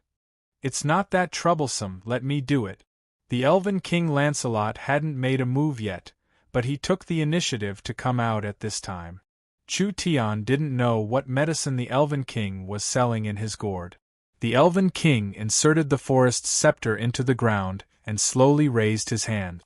An invisible but omnipresent power flooded out in all directions, covering the entire area in Lancelot's power. Sacred Domain, Death Wing, Thunder's Fury, and Burst Claw were stunned because Lancelot had been the master of the Eternal Forest for less than 100 years and had never fought them before. Therefore, even Deathwing didn't know how strong Lancelot was. But now it seemed like, at least in terms of cultivation, Lancelot was ahead of the other three giants. He was at least in the 7th heaven domain layer, worthy of being one of the most outstanding kings of the elven race. Hong. Lancelot's source spirit was released. This was a very strange source spirit that was like a crystal-clear hourglass. There were all kinds of exquisite and precise runes on the surface, as if it contained some kind of heaven and earth law. Large amounts of faint silver light came from all directions and gathered into the hourglass, finally forming a bottle of silver sand. The silver sand began to fall down. During this process, a strange energy covered the entire area, quickly extinguishing the dark dragon flames. The destroyed buildings and the parts that Thunder's Fury had pierced through were quickly restored. Everything was quickly restored by this strange energy. Other than the people that had been killed, everything else returned to normal. After around 5 minutes, the entire Darkness City seemed to have returned to how it was 5 minutes ago. It was like time flowed in the opposite direction as it should have in the past 5 minutes. Meiji had just tied up the Eastern Domain King. When she saw the Elven King's strange energy, she revealed a look of disbelief. "This is..." Chu Tian rubbed his chin and revealed a very interested expression. Time source spirit. Sir Elven King really has hidden his strength well. Lancelot didn't use his true strength because with the forest scepter in his hand, he was already comparable to most experts. Now that they saw the Elven King's own strength, everyone revealed looks of shock, because who would have thought that the Elven King's attribute would be time that was rarer than space? Time hourglass. This was the Elven King's source spirit. Lancelot could collect the flow of time and turn it back, so all the buildings destroyed in the battle were restored. Time power. This was one of the most mysterious and complex energies in this world. Lancelot not only had an innate time energy, he could also turn back time. His innate time energy was very strong. Death Wing, Thunder's Fury, and Burst Claw's expressions all changed. Lancelot really wasn't simple. Although the elves didn't have an advantage in terms of race, so even if their cultivation was a bit higher, they wouldn't have the advantage. However, with the forest scepter and the ability to control time, the Elven King's overall strength clearly surpassed the three giants. Luckily they didn't directly clash with this fellow. Darkness City was basically repaired after being destroyed. With the overwhelming strength of the 4 forest giants, they took back Darkness City without any suspense. Moreover, with Darkness City as the center, Flame Demon City, Dark Shadow City, Dark Gold City, and Dark Beast City, now that the City Lords and Vice City Lords had been taken care of, the millions of citizens and soldiers were in chaos. The 5 cities were all controlled in their hand. Close to half of the Purgatory World's eastern territory was in their hand. Chu Tian cleaned up Darkness City before bringing the 4 giants and Meiji to the main hall. The Eastern Domain King was also brought in. The Eastern Domain King's injuries weren't light, but he wasn't a normal race. His vitality was very strong, so it wasn't fatal yet. Spare me, I'll do anything. Don't kill me, don't kill me." The Eastern Domain King kept kowtowing on the ground, which made Death Wing and the others very dissatisfied. A respected Heaven Domain expert didn't even have a bit of backbone. This was simply throwing away their face. Chu Tian calmly said, "That will depend on your performance." Chapter 558. The king of the eastern region was 2.5 meters tall, muscular, and had a humanoid figure. He had a head and 4 arms, but he didn't have a demon tail or horns. He didn't even have a mouth, nose, or ears. However, his throat had a special structure that vibrated to speak. In addition, he had no hair from head to toe, and his skin was pitch black with a metallic luster. It was like a lump of black iron in human form. This unlucky guy only had a few days of prestige, and now he had become a prisoner at the mercy of others. The Eastern Domain King didn't have any aura at all. His body was wrapped in chains and he couldn't move as he knelt on the ground. He was being held by Meiji and Shadow on the left and right, looking around in a panic. He looked stupid and ugly. He didn't look like a peak expert that had reached the Heaven Domain realm. That was strange. This demon had just been seriously injured by Deathwing and had almost recovered in a short period of time. This kind of regenerative ability did not seem to be something that any corporeal demon should have. Chu Tian was too lazy to guess and asked directly, "What race are you from? What's your name?" "I'm from the Black Demon race." The Eastern Region King hurriedly said, "My full name is Atu Raymond Geddon Bigo Almond." The names of the evil demon race and the dark race were usually long and stinky. Meiji Ing, if the full name was said out loud, it would be a few dozen words. The evil demon race and the dark race were called by their abbreviations. Just 2 or 3 words were enough. His name was Atu. Black demon race? Motherf ****, you think I'm uncultured? Chu Tian knew about the black demon race. The black demon race was a kind of low-grade demons. They were basically the same as the green demons. Could the black demons cultivate to the Heaven Domain realm? What's more, this Atu's body didn't have any dark demon characteristics. That metallic luster of his skin was as hard as steel. It was clear that this scoundrel was talking nonsense, so dishonest, and I hate dishonest people the most. I have to teach him a lesson. First, cut off his limbs. Meiji was about to execute him. No, stop. Atu's expression changed greatly in fright as he immediately defended himself. I really am Hayemo, I only met with an accident and became like this. Chu Tian raised his hand to stop Meiji and asked, "What accident?" Atu didn't dare to hide anything. He recounted the bizarre experience that he had gone through in its entirety. 20 years ago, Atu was just a low-level demon living at the bottom. One day, as usual, he went into the mountains to look for medicinal ingredient. However, he unexpectedly fell into the ruins of an underground palace. He was trapped for more than 10 days. In his hunger and thirst, Atu discovered that there was a type of blood-red Lingji mushroom in the underground palace. He didn't know the origin of these Lingji mushrooms, but he didn't care so much at that time. He immediately ate these Lingji mushrooms as food. Chu Tian frowned and asked, "What happened next?" "There is no after," Atu said with a nervous expression. "After I ate those things, I fell asleep. When I woke up, an entire 20 years had passed. My body had undergone great changes and my strength had increased by more than 100 times. In the end, after half a year of cultivation, I grasped some of the secret techniques recorded in the underground palace and finally broke through the barrier to escape." Did he eat a strange elixir? He slept for 20 years? After waking up, his body underwent a huge change and he gained 100-fold strength? No matter how one looked at it, it was all nonsense. I swear on my name as a demon that my soul will fall into eternal hell if I say half a lie. Atu didn't care about this much in order to protect his life. After I left the underground palace, I found that my cultivation had reached the first Heaven Domain layer. If I met those fellows from Flame Demon City now, if I met those Purgatory City lords 20 years ago, I would be no different from a bug on the side of the road, being trampled to death at any moment. What I never thought was that these Purgatory City lords would be very respectful to me, wanting to support me in the Eastern Territory King position.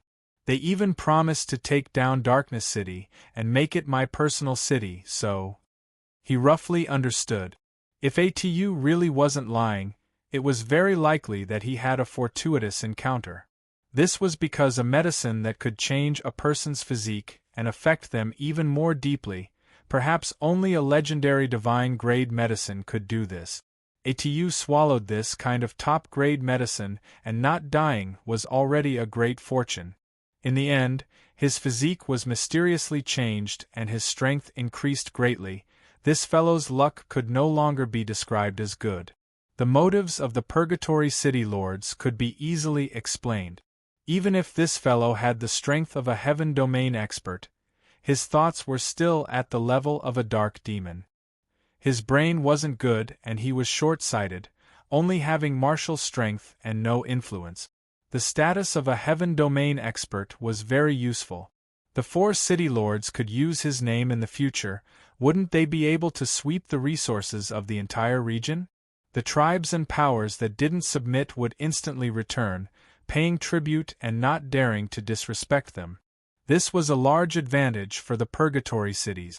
Atu had mysteriously become the Eastern Territory king.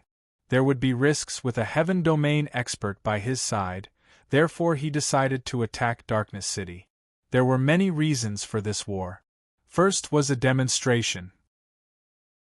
Darkness City was a purgatory city with a decent influence in the Eastern Territory, so if the Eastern Territory king destroyed Darkness City, there would be hundreds of powers that wouldn't even need to fight to pay tribute. Therefore, this battle had a very large meaning. It was mainly to shock the mountains, killing the chicken to warn the monkeys. Second was isolation. Even if Atu became a Heaven Domain expert, he didn't have a foundation. The fortuitous encounter didn't increase his strength, but it didn't increase his intelligence. As long as Atu was isolated in Darkness City, the 4 city lords didn't need to worry about their influence being threatened. The third was Darkness City's weakness. The Darkness City's city lord was heavily injured and the city was at its weakest, therefore attacking Darkness City at this time could achieve the greatest result with the smallest price. Darkness City was a purgatory city that had been in operation for many years. The resources inside were enough for the 4 city lords to drool over. In this situation where everyone took what they needed, this war was launched like this. Chu Tian pondered it for a while before asking, "Where is the underground palace?" Atu's little life was in the other side's hands. How could he dare lie or hide anything? He immediately told them the exact location. "You better not be lying to me, lock him up first." Chu Tian ordered Meiji before saying to Shadow, "Bring a few people to look around. If you find anything special, tell me as soon as possible." Chu Tian was very interested in changing Atu's location. A treasure that could make a person change like this, it could be a legendary divine item. Even Chu Tian's heart would beat faster for this kind of thing. Although Darkness City suffered a large loss this time, their harvest was also unprecedented. Flame Demon City, Dark Shadow City, Dark Gold City, and Dark Beast City, the 4 Purgatory World cities would become subsidiary cities of Darkness City. The influence of these 5 cities was enough to monopolize half of the eastern region's resources, which would bring large benefits to Miracle Commerce and the Forest of Chaos. Meiji was appointed as Darkness City's city lord. The Dark Elf Shadow became Darkness City's vice city lord. The 4 forest giants had worked hard this time, so Chu Tian naturally wouldn't mistreat them.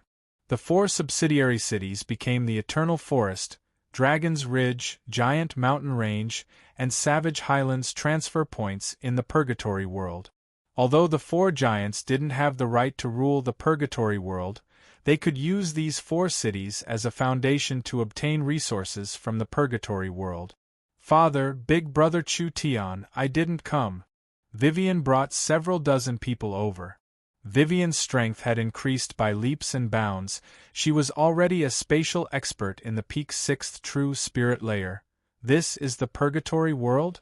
It really is too mysterious. Lancelot was a bit stunned. "Why did you come?" Sir Elven King, there's no need to be surprised, I told her to come. Chu Tian nodded to Vivian. These people are innate spatial energy experts that Miracle Commerce has spent a lot of money to train. Now Vivian has formed a spatial engineering team to build the spatial mines, and the most important thing is to create a spatial plank road connecting the spatial crack to the outside world. Whether it was Darkness City, the 4 major cities, or even the Tyrant Barracks, Chu Tian wouldn't personally manage them. This was because Chu Tian was an outsider and each place had its own rules. If he interfered too much, it would disturb the order and Chu Tian would become the target of the underground world. This was not something Chu Tian wanted to see. Miracle Commerce had to establish a headquarters in the Purgatory world, right? Chu Tian felt that the space formed by the spatial mines was the best place. Not only could this place provide Miracle Commerce with precious resources, it could also use the special spatial terrain to create a spatial fortress. The spatial engineering team led by Vivian had the biggest task of creating a spatial plank road in the middle of the spatial crack. This passage only allowed Miracle Commerce's people to enter, and if someone wanted to surround them, they just needed to close the spatial plank road. The natural spatial turbulence from the spatial crack could block all intruders. When the Purgatory world's spatial fortress was finished, Meiji also began to organize Darkness City and the 4 subordinate cities. The Purgatory world had already been infiltrated by Chu Tian's influence. Meiji asked, "Do we need to take care of the fellow locked in the dungeon? Why do we need to take care of him?" Chu Tian shook his head and said, "This fellow is a bit stupid, but his status as the Eastern Territory King is still useful. We need a Heaven Domain expert to support the Purgatory world, so you should push him onto the stage. I believe it will be very helpful to the small and medium powers. Not to mention that this person's body is a bit special, perhaps he has other values." Meiji knit her brows. According to her thoughts, this fellow should be killed, but Chu Tian was thinking even further. Chu Tian wanted to rule the entire Eastern Territory and even the entire Purgatory world. Chu Tian wasn't afraid of raising a tiger because with Lancelot and the other large characters here, this fellow didn't pose a threat and didn't dare pose a threat. Shadow had already returned at this time. According to the information ATU provided, we have indeed found an underground ruin. Good, very good, we have to personally take a look. Chu Tian said to Lancelot and the others, "I'm afraid we'll have to trouble everyone again." How could this be considered trouble? How could the 4 of them not be interested in ATU's fortuitous encounter? Perhaps there would be a special harvest. So they readily agreed without even thinking about it. Chu Tian led the 4 of them to the location.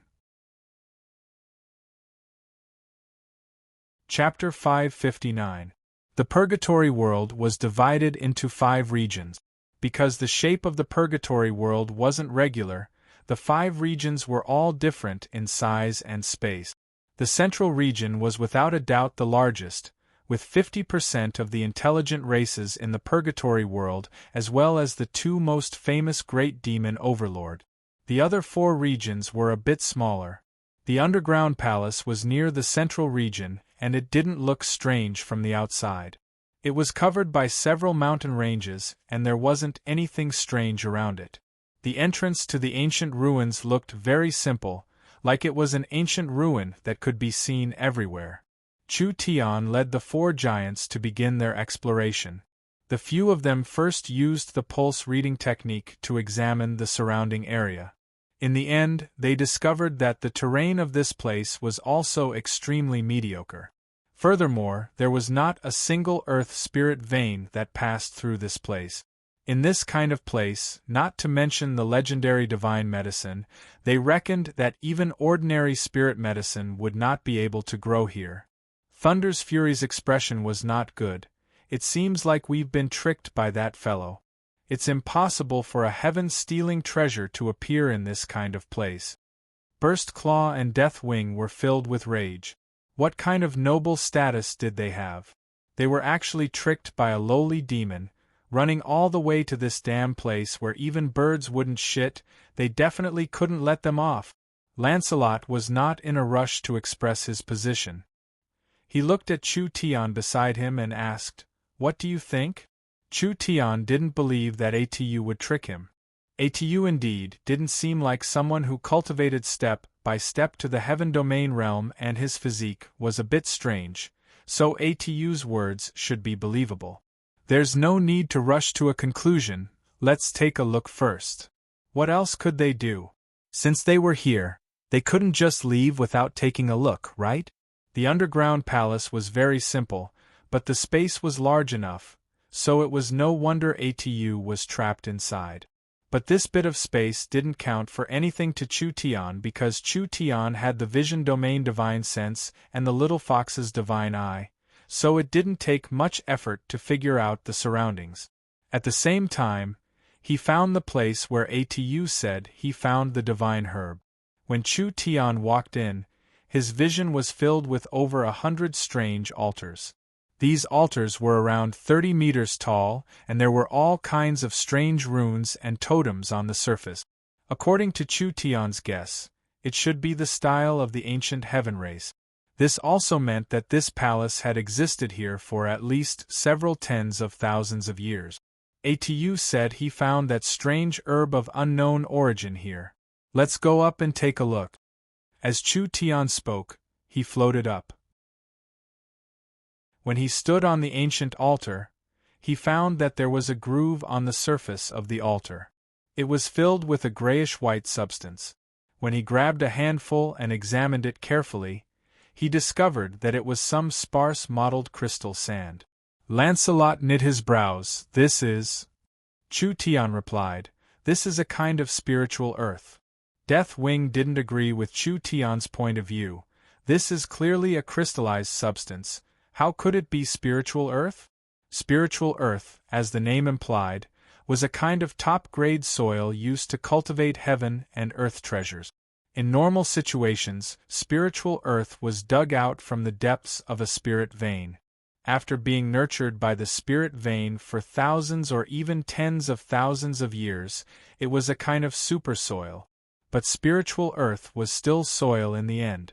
Once it crystallized, it meant that its energy was solidified and it was hard to absorb, so naturally it couldn't be considered spiritual earth. Spiritual earth is divided into grades. This kind of spiritual earth is a top-grade spiritual earth with strong energy, but because it has been abandoned for too long, the energy has solidified into crystal sand. Chu Tian didn't seem like he wanted to delve deeper into this matter. He looked around at the altars. The altars in this underground palace are all filled with a layer of spiritual earth. If my guess isn't wrong, this should be a special plantation. This is a plantation? Isn't this a bit too strange? Lancelot looked around and said, "Even if the crystal sand on the altars is made of spiritual earth, each altar can only grow one herb. One is enough." Chu Tian bent down and continued to dig the crystal sand. This crystal sand seemed to be layered. The top layer was dry and rough, while the middle layer was smooth and warm. When Chu Tian dug out the bottom layer of crystal sand, Chu Tian was surprised to find that the bottom layer of crystal sand was dark red in color. Really strange, what was this thing? Chu Tian picked up a handful of dark red crystal sand and placed it in front of the little fox. "Help me see what this is made of." The little fox licked it and carefully tasted it before swallowing it into its stomach. It revealed a doubtful expression and then smacked its lips a few times, carefully tasting it for a few seconds. Something that Chu Tian didn't expect happened. The little fox suddenly gave a loud cry and jumped up from Chu Tian's body. It was like an unlucky child that had accidentally eaten 10 chili peppers, jumping up and down from the spiciness as it rolled around on the ground. The Elven King asked in a surprised voice, "Is it poisoned?" "Impossible." Chu Tian was also very shocked by the little fox's performance. The little fox had never acted this strangely before. "I've never seen a poison that could poison it before." The little fox danced around for a full 5 minutes before slowly recovering. It spat out its tongue while excitedly gesturing at Chu Tian a few times. Chu Tian's eyes lit up. You're sure it's correct? The little fox nodded to express that it was correct. Burst Claw could not understand the communication method between Chu Tian and the little fox, so he couldn't help asking, "What did you guys find?" "Everyone, don't be anxious. We can't confirm it for now, so we still need to verify it. But once it's confirmed, we'll have made a large profit this time." Chu Tian suddenly saying this made the four giants confused. Chu Tian pointed at the ground and added, "I think there's a space under the palace and our answer should be inside. Everyone follow me." Chu Tian released his divine sense in all directions and finally found a secret passage in the middle of the altar. Without saying anything else, he immediately led the four giants down the passage. Such strong energy fluctuations! Before the five of them even reached the end, they felt something strange. There seemed to be a very strong energy fluctuation here, and this energy fluctuation was something that even Deathwing had never seen in his 10,000 years of life. The aura it was filled with made even Titan, Behemoth, and Giant Dragon feel a strong pressure. What was going on? The four giants finally realized that this underground palace was not as simple as they imagined. When Chu Tian brought the four of them out of the exit, a naturally formed underground cave appeared in front of them. This cave looked very spacious, and the most eye-catching thing was that there were more than 100 blood-red crystal thorns that pierced directly into the scarlet sea that filled the lava cave from the upper level. These over 100 giant blood-red crystal spikes should be the over 100 altars in the underground palace. The altars used these crystal spikes to form a scarlet sea and then absorbed some kind of energy from the sea, using it to cultivate the elixirs on the altars. This was a cultivation method he had never seen before, at least Chu Tian had never heard of such a strange method before. "What is this?" Deathwing stood on the platform and his long and narrow dragon eyes stared at the scarlet sea under the cave. It seemed to be a kind of viscous and flowing energy. Why do I feel a strong aura? This aura is actually above a giant dragon's. When Chu Tian faced the Scarlet Ocean, he was finally able to confirm his guess.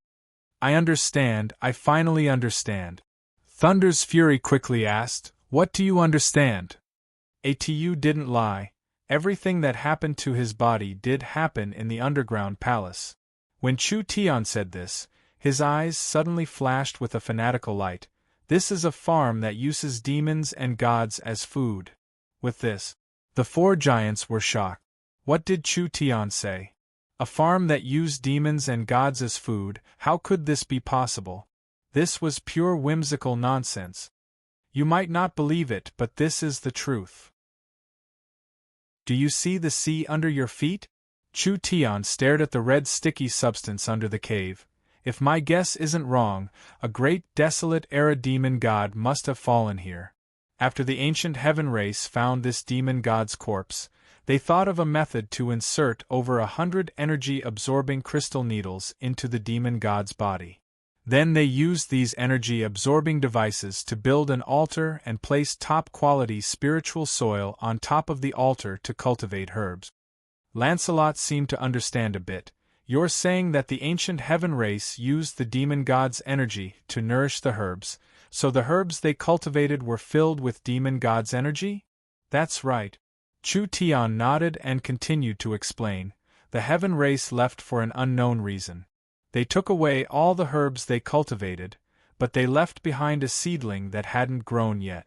Tens of thousands of years later, Atu accidentally fell into this underground palace, and this seedling had matured after tens of thousands of years, so it was filled with the essence of the demon god's energy.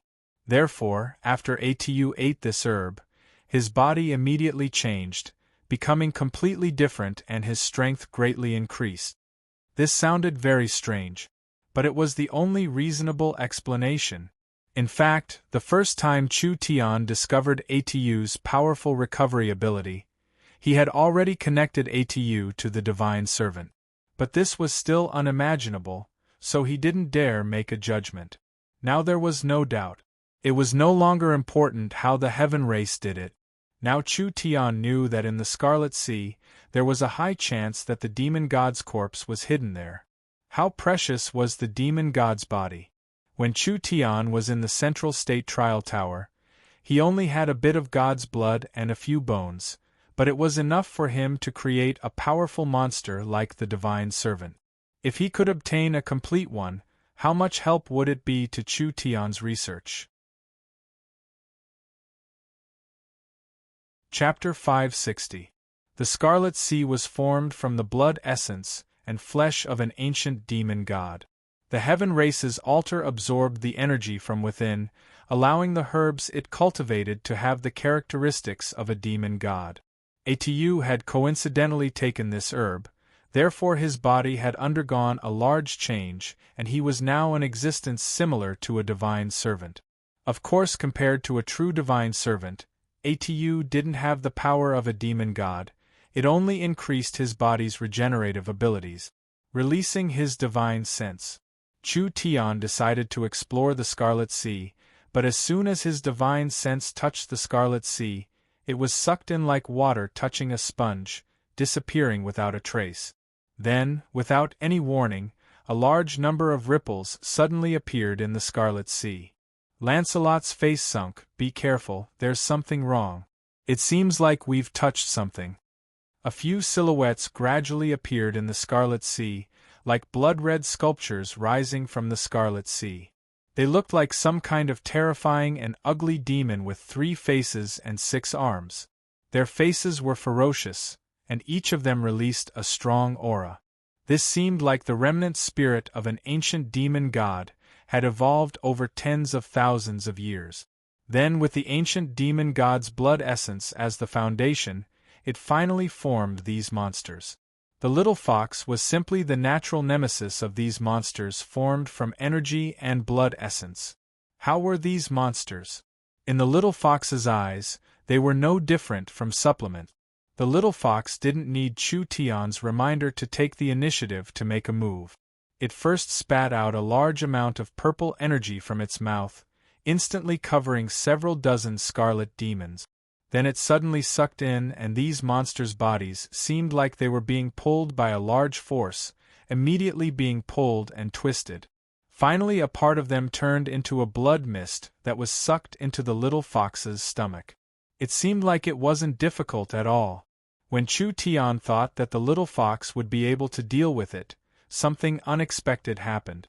The little fox sucked in a breath and its body turned red. It gave a large sneeze and specks of scarlet energy sprayed everywhere. This was just the beginning. It was like the little fox had sucked in a large mouthful of pepper powder. Tears flowed down as it wildly sneezed. This won't do. Even if it was in existence like the little fox, it still hadn't matured, so it couldn't directly absorb the demon god's blood essence. At this time, the demons in the Scarlet Sea began to move. Javelins or bows appeared in their hands, and a wave of fierce attacks quickly attacked Chu Tian's group. Deathwing's left wing suddenly swung forward and the left wing quickly grew larger. It was like a giant barrier that blocked everyone behind it. Poochie! Poochie! When the blood arrows and blood spears hit Deathwing, there was no explosion or explosion. There was only the sound of corrosive acid hitting the ground.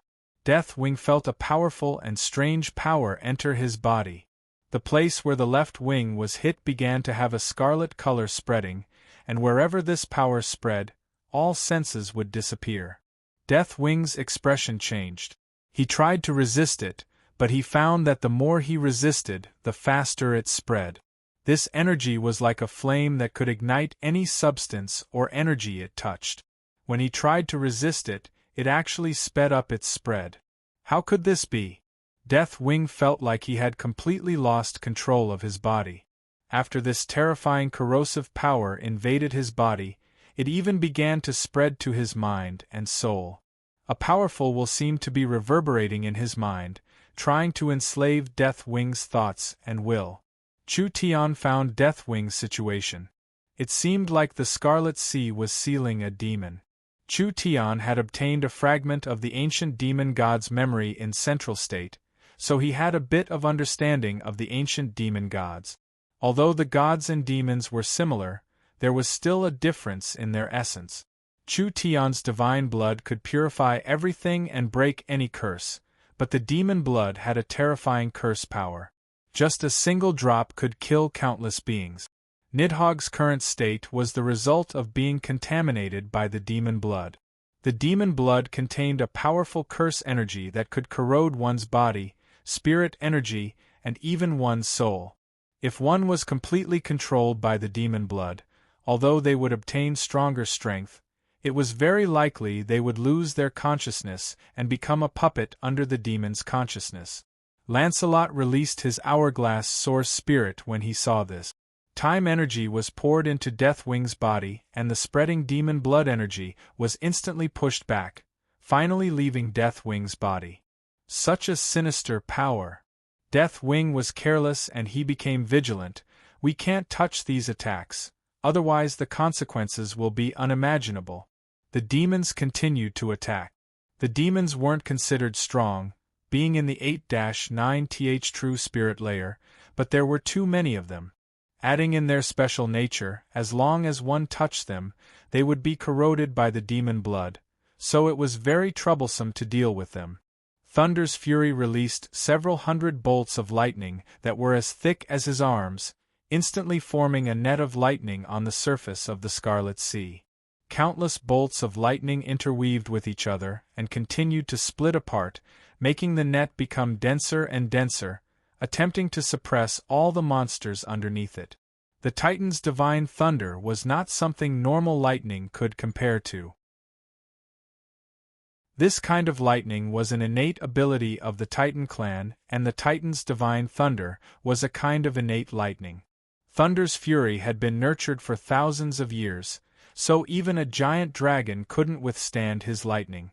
Who would have thought that at this time, the scarlet demons would charge into the lightning net like moths to a flame. Although their bodies were evaporated by the Titan's divine thunder, they could still release large amounts of blood mist on the surface of the divine thunder, making the originally blue and purple lightning gradually turn into a scarlet-red color. Thunder's fury discovered that he was gradually unable to control his own energy, because the entire lightning net had turned into a strange scarlet lightning flashing. A completely new will was controlling the lightning, causing the countless lightning bolts to weave together, gradually forming a blood-red lightning giant.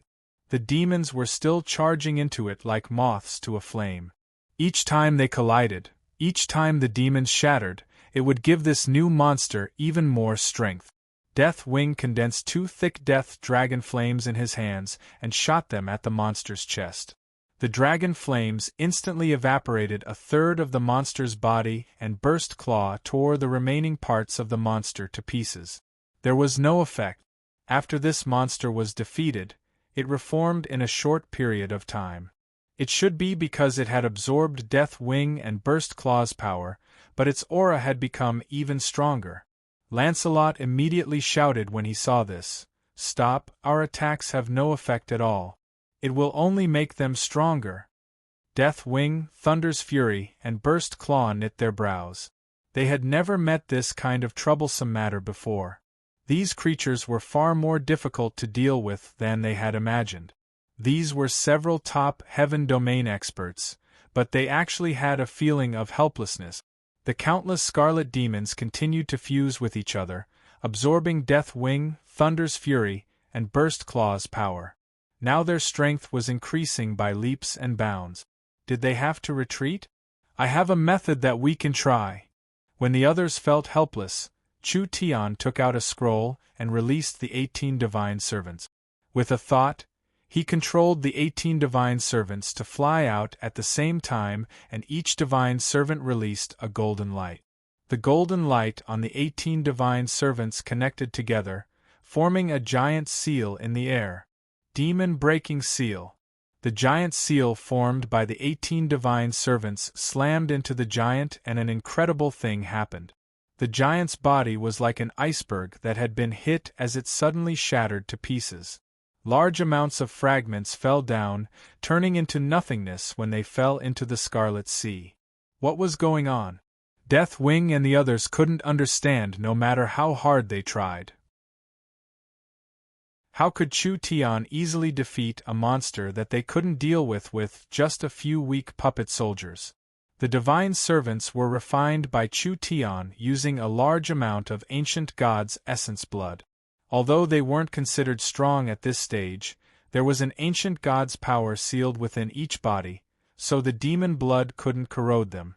When they attacked, they released the power of the ancient god's blood, destroying the structure of the scarlet demons, allowing them to be easily destroyed. The divine servants returned to Chu Tian's side. The dangerous scarlet demons had been eliminated for now, but these creatures couldn't be killed. They wouldn't take long to revive, and they basically wouldn't die in this territory. Chu Tian said, "The divine servants aren't afraid of the demon blood's invasion, but they are still too weak. We can't deal with them again. Time is limited. Open a path and I'll see if I can fish something out." Deathwing, Thunder's Fury, Burst Claw, and the Elven King released their domains together, instantly opening a path in the middle of the Scarlet Sea. Chu Tian controlled the divine servants to enter.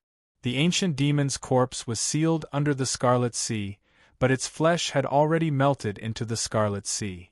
When Chu Tian was feeling disappointed that he couldn't find anything, he suddenly found large amounts of dark green crystals at the bottom of the Scarlet Sea. The ancient demon's bones. It had already been crystallized? Chu Tian used a tremendous amount of effort to control the divine servants to fish out several pieces, but this was already his limit. The four giants couldn't maintain the path and the scarlet demons were reviving. They could only do this. "Now that we've obtained the items, let's leave this place." Chu Tian wrapped up the large demon god bone crystals that the divine servants had fished out and immediately used spatial energy to bring everyone out of the cave, instantly returning to the underground palace. Although they didn't get the divine medicine they wanted, with these crystal bones, this trip wasn't in vain. These things were left behind by the ancient demons and were very rare on the continent. Even Deathwing and the others didn't know how to use them, so they could only let Chu Tian study them first. Chapter 561. After a few days in Miracle City, Meng Qingwu's office had been expanded several times and now it had become the most advanced information center on the continent. She only needed to stay in this 1,500 square meter area to control Miracle City and Miracle Commerce. She could deploy troops and give orders, and it would all be completed in a timely manner. Meng Yingying was by Meng Qingwu's side, listening to the latest production orders. Miracle City's factories had already covered the Great Zhou Country, the Great Summer Country, and parts of the Northern Militant Country. There was also a very complete industrial area in the forest, as well as several intelligent factories that were being built with the elves. Meng Yingying was Miracle City's production minister. She needed to manage the production progress and product quality of each factory, coordinating the supply of resources, technical assistance, and etc. Although there was smart brain managing it, it was still a heavy job. Our spiritual research has recently had a large breakthrough.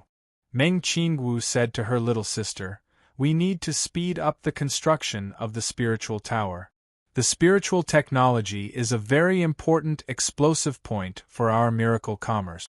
Meng Yingying's eyes lit up because the spiritual technology was a good thing. The trial field and the arena were built based on this technology, and now that they had a large breakthrough, it was something worth looking forward to.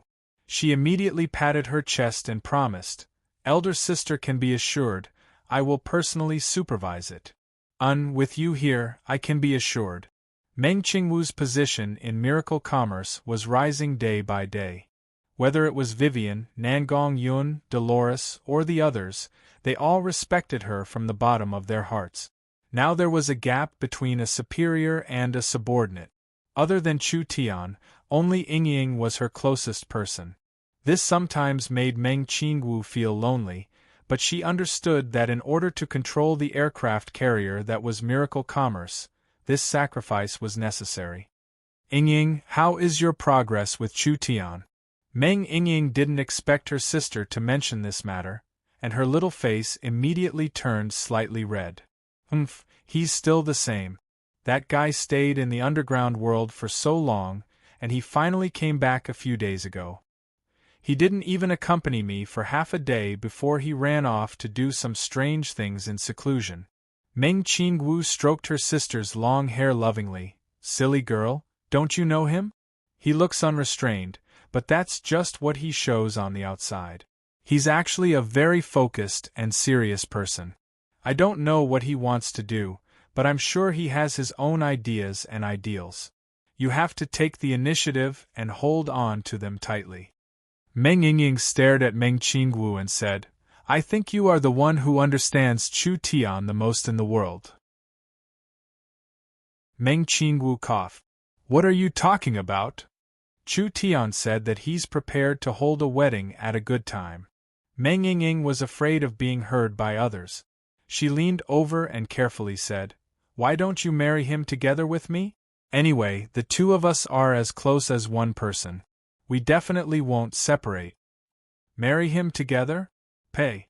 I can't bring myself to do that. Meng Qingwu spat and revealed a rare shy expression. He didn't do anything and wants to buy one get one free. How could there be such a cheap thing in this world? Meng Yingying loudly shouted, Elder sister, your face is red. You little girl, see if I don't teach you a lesson. Meng Qingwu and Meng Yingying began to play around. If the people under Miracle City saw this, they would be stunned. The cold and dignified female city lord also had a cute and lively side like a child. The two of them played around for a while. Nangong Yun suddenly came in. Elder sister Qingwu, the Elven King and the others are here. Can we start now? Meng Qingwu remembered that there was an important meeting to be held. She immediately fixed her clothes and hair. Have the four lords come to the City Lords' Fort's conference room. I'll be there in 10 minutes. The Forest of Chaos was gradually becoming more orderly. The 1,000-year separation of the four great powers was gradually changing. The conflicts and excess energy of the forest's races should not be used on internal strife, rather they should be used on development and external expansion. If it was said that it was too far before and they didn't have this kind of condition, then with the appearance of Miracle Commerce, it was time for the Forest of Chaos to undergo a large change. This four-way conference was very important. The conflict between the four giants would end. A new balance and cooperation would be established. Of course, the one holding this conference was Miracle Commerce, therefore Miracle Commerce had to be present. But for this important conference, the first city lord Chu Tian's seat was empty.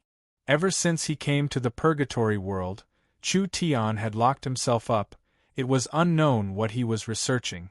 However, although Chu Tian was absent, with Meng Qingwu as the leader, Meng Yingying, Nangong Yun, Dolores, and several other high-level members had already arrived.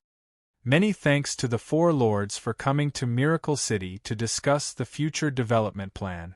Meng Qingwu had her usual capable style, not saying too many polite words and directly entering the main topic. We've collected data and found that there are over 300 cities in the Forest of Chaos.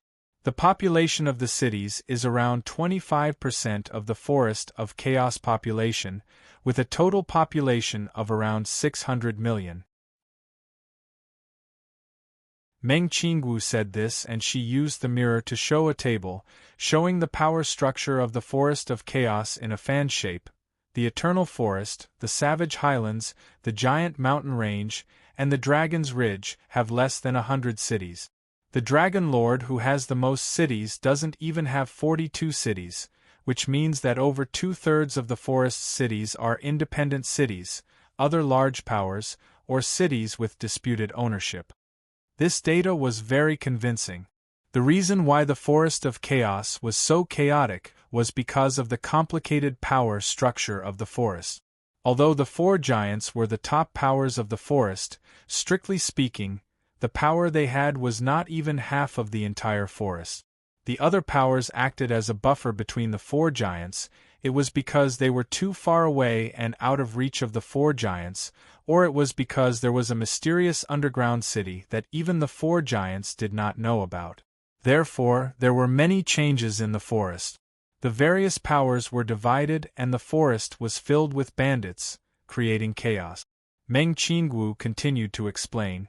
In terms of resources, population, strength, and other aspects, the Forest of Chaos has the conditions to become an empire-level power. Today, with Miracle City as the core and the four powers working together, I think there is a need to change something. City Lord Meng's words are the truth. When Lancelot heard this, he couldn't help speaking up. Only the chaos in the Forest of Chaos is not something that happened in a day or two. These 10,000 years is not something our alliance can easily change. That's right, there are over 100 races in the Forest of Chaos and each race's habits and beliefs are different. Between each race, village, tribe, and city, there are conflicts and grudges that cannot be resolved in 100 years. The Dragon Lord had the most right to speak on this issue. Because the Dragon Lord's own race was very small, he ruled over the largest number of cities. Most of these cities came from different races, so rebellions would occur from time to time, giving the Dragon Lord a huge headache. Unless we start a war and cleanse the entire forest, but killing billions of people is easier said than done. The forest is this big, there will be many fish that escape the net. They won't be able to live in peace for several hundred years. Thunder's Fury and Burst Claw did not say anything, but they agreed with Deathwing's point of view. The Forest of Chaos had the potential to become an empire-level power, but it could never become an empire. Not to mention the complicated relationships between the powers in the Forest of Chaos, even the four giants had a complicated relationship. They could work together for benefits, but it was impossible for them to completely fuse together. How could the elves work together with the spirit beasts? How could the dragon's tomb lich work together with the Treants who worshipped life? This was indeed a very difficult task, but for Meng Qingwu, it was a task that had to be completed. The Forest of Chaos had to be unified, otherwise it would be hard for this place to be successful. This was the most important task that Meng Qingwu had set for herself in the next few years. There was heavy resistance. She had to do it. Miracle Commerce's communication, logistics, and transport technology. If we want to display the greatest value in the Forest of Chaos, we need to create a unified environment. Meng Qingwu continued to explain, I think everyone has misunderstood my meaning. Miracle Commerce does not pursue the centralized power of an empire, rather we seek the benefits of the various races and find a suitable standard to reach a consensus. This will allow us to work together and reduce the number of battles and dispute. Only like this will we be able to develop the forest better. The four giants considered this for a bit. If they did not pursue domination and instead pursued consensus, perhaps it would be possible. Now that everyone's benefits were tied together, stabilizing the Forest of Chaos was beneficial to everyone, therefore no one would reject this proposal. Deathwing asked, What is the City Lord prepared to do? It starts with us. Meng Qingwu opened a scroll. Without rules, nothing can be accomplished. The most important task of today's conference is to discuss the bottom line of the alliance and establish several laws to unify the forest. From now on, there will be laws to restrict and follow, so we can reach a consensus and ensure the rights and positions of our five-side. Reach a consensus. Using the law to restrict everyone's actions? That's right, the four giants were called here today. Meng Qingwu was here to set rules. In a place without rules, there would be no order, and it would be hard to achieve anything. Meng Qingwu was now the ruler of Miracle City. She would not allow this kind of thing to happen. Even if you are the four giants, you have to obediently follow the rules. Meng Qingwu had the confidence to do this. Miracle City had the confidence to do this. Lancelot was the first to express his opinion. I agree. The elves were famous for their democracy, and Miracle City's decision would gain the favor of the elves, so the elves would naturally support them. With the support of the Eternal Forest, could the other three powers not support them? Chapter 562. Under the leadership of Miracle City's City Lord Meng Qingwu, the four giants of the Forest of Chaos reached an agreement. The four powers, along with Miracle City, would sign a peace treaty and form an alliance. The alliance would be called the Forest Alliance. This was a historical moment for the Forest of Chaos. It meant that the four powers of the forest had disappeared, and they were now a superpower that existed in the form of an alliance. The Forest Alliance had three basic principles. First, they were not allowed to attack or invade each other in any form. After the Forest Alliance was formed, Miracle City would create a smart brain management system for each city. From now on, each city would revolve around the smart brain as the core, and the entire Alliance City would be under the supervision of the smart brain. All resource fields would be clearly recorded, and they wouldn't be allowed to attack each other's cities or steal each other's resources. Secondly, if a member of the Alliance or a city within the Alliance was under attack, the other cities had the obligation to lend a helping hand. After the Forest Alliance was formed, although it was divided into the Elven Area, Giant Area, Spirit Beast Area, Dragon's Ridge Area, and Miracle City, they were all partners. When one member was threatened, the other members had the duty to help. If a city was attacked, the neighboring cities had the duty to help, stabilizing the alliance. Third, the Forest Alliance would establish a Forest Parliament. All the major decisions of the Forest Alliance, whether it was internal rewards or punishments, would be decided by the Parliament. The Forest Council had 6 highest seats. The 4 giants each had a seat, and the 2 Miracle City City Lords each had a seat. Under the Forest Parliament as the highest authority, there were 3 other authorities: the Forest Judicial Court, the Forest Legislative Court, and the Forest Arbitration Court. The Forest Judicial Court was a court that was set up in various cities. It mainly handled civil, criminal, administrative, and other matters. It was to restrict the local authorities and establish legal institutions. Of course, for different races, different cities, and different regions, the laws and regulations needed to be formulated according to the actual situation. The judicial court was only responsible for enforcing the law and conducting trials. The Forest Legislative Court was responsible for making laws. Every city had its own judicial court, and every city had its own legislative court. Other than the principal laws of the Alliance, the rest of the laws were divided according to the region, adapting to the various environments and races of the Forest of Chaos. The Forest Arbitration Court was an authority that adjudicated conflicts between cities. If there was a conflict between cities in the Alliance, it was illegal for the city lords to report it to their respective leaders. They should directly go to the Forest Parliament and apply for a third-party arbitration to ensure fairness and justice. The arbitration court itself also had a supervisory function. If it discovered that a city or force was overstepping its bounds, it could issue a warning in advance. Meng Qingwu seemed to turn into a master of law in an instant. The alliance between the 3 courtyards was very clear, with each having their own duties and supervising each other. While maintaining a bottom line, it left enough space for the local regions, respecting the local customs and actual situations. If the Forest Alliance system could be successfully implemented, it would greatly improve the chaotic situation in the forest. The 4 giants signed the Forest Pact.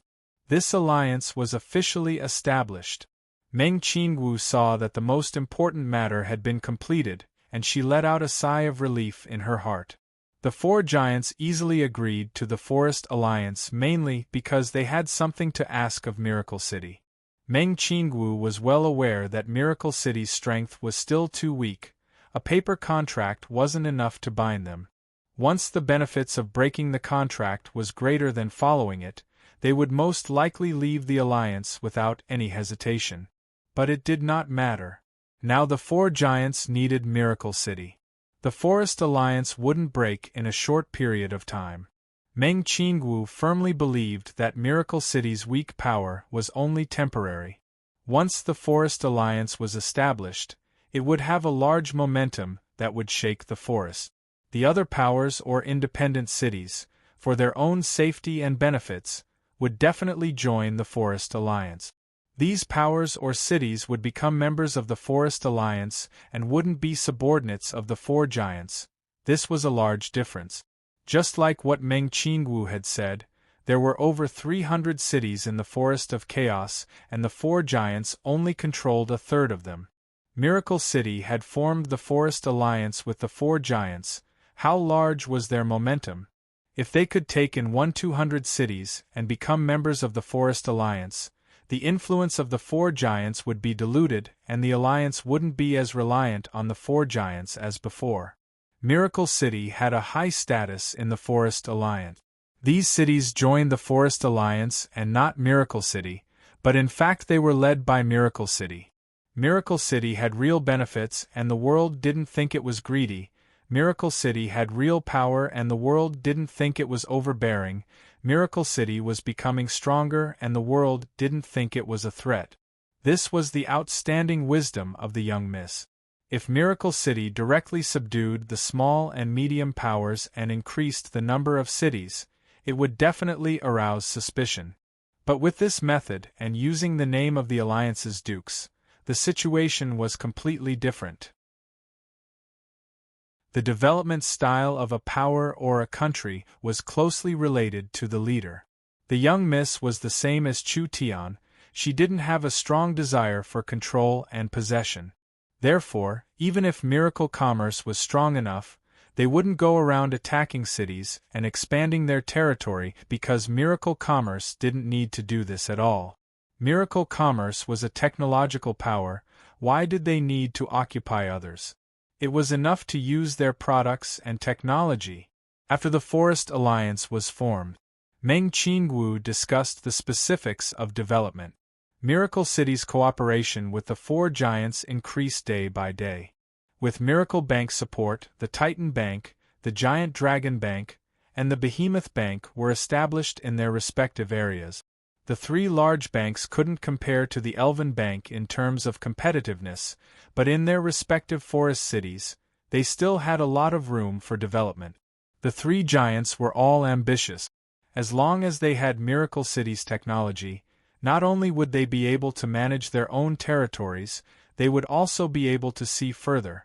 They would no longer be limited to the Forest of Chaos. Rather, they would be able to jump out of the forest and head towards the boundless continent. The richest dragon lord of the Forest of Chaos had money, and this giant dragon didn't have any hobbies other than making more money. When the Giant Dragon Bank was established, it directly took out 5 million source stones from the Dragon Palace. It began to plan with Miracle City to create the largest merchant and mining team in the Forest of Chaos, plundering wealth from all over the world. After the Titan Bank was established in the Giant Mountain Range, it prepared a large amount of money and cooperated with Miracle Commerce, preparing to create the largest industrial area in the Forest of Chaos. The Giant Mountain Range had over 100 million giants, subgiants, and dwarves, representing the highest level of manufacturing in the Forest of Chaos and even the continent. The Giant Mountain Range was also rich in resources, but there were many resources that couldn't be mined before. Now that they cooperated with Miracle City, everything became possible. Compared to the other two, the Savage Highlands expansion was more direct and unyielding. The Behemoth Bank was established to collect large amounts of military funds for the Savage Highlands, providing loans to the spirit beasts, recruiting large amounts of soldiers, and buying all kinds of Miracle City's advanced equipment. After the spirit beasts obtained powerful equipment and supplies, they began to head into the unknown forest. They hunted down powerful fierce beasts and swept through the savage tribes, even going out of the forest and subduing the nearby small countries. They used war to raise war and become rich from war. The spirit beasts had population and cheap battle strength, only they had the ability to expand out of the four giants. Other than that, the Purgatory World was also an area the Forest Alliance placed a lot of importance on. Chu Tian sent Vivian to build the spatial fortress very quickly. It could be used very soon. Miracle City's transport equipment and source energy weapons had already arrived in Darkness City.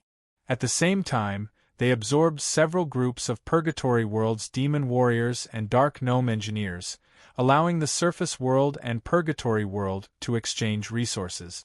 Miracle City was just like a large spider.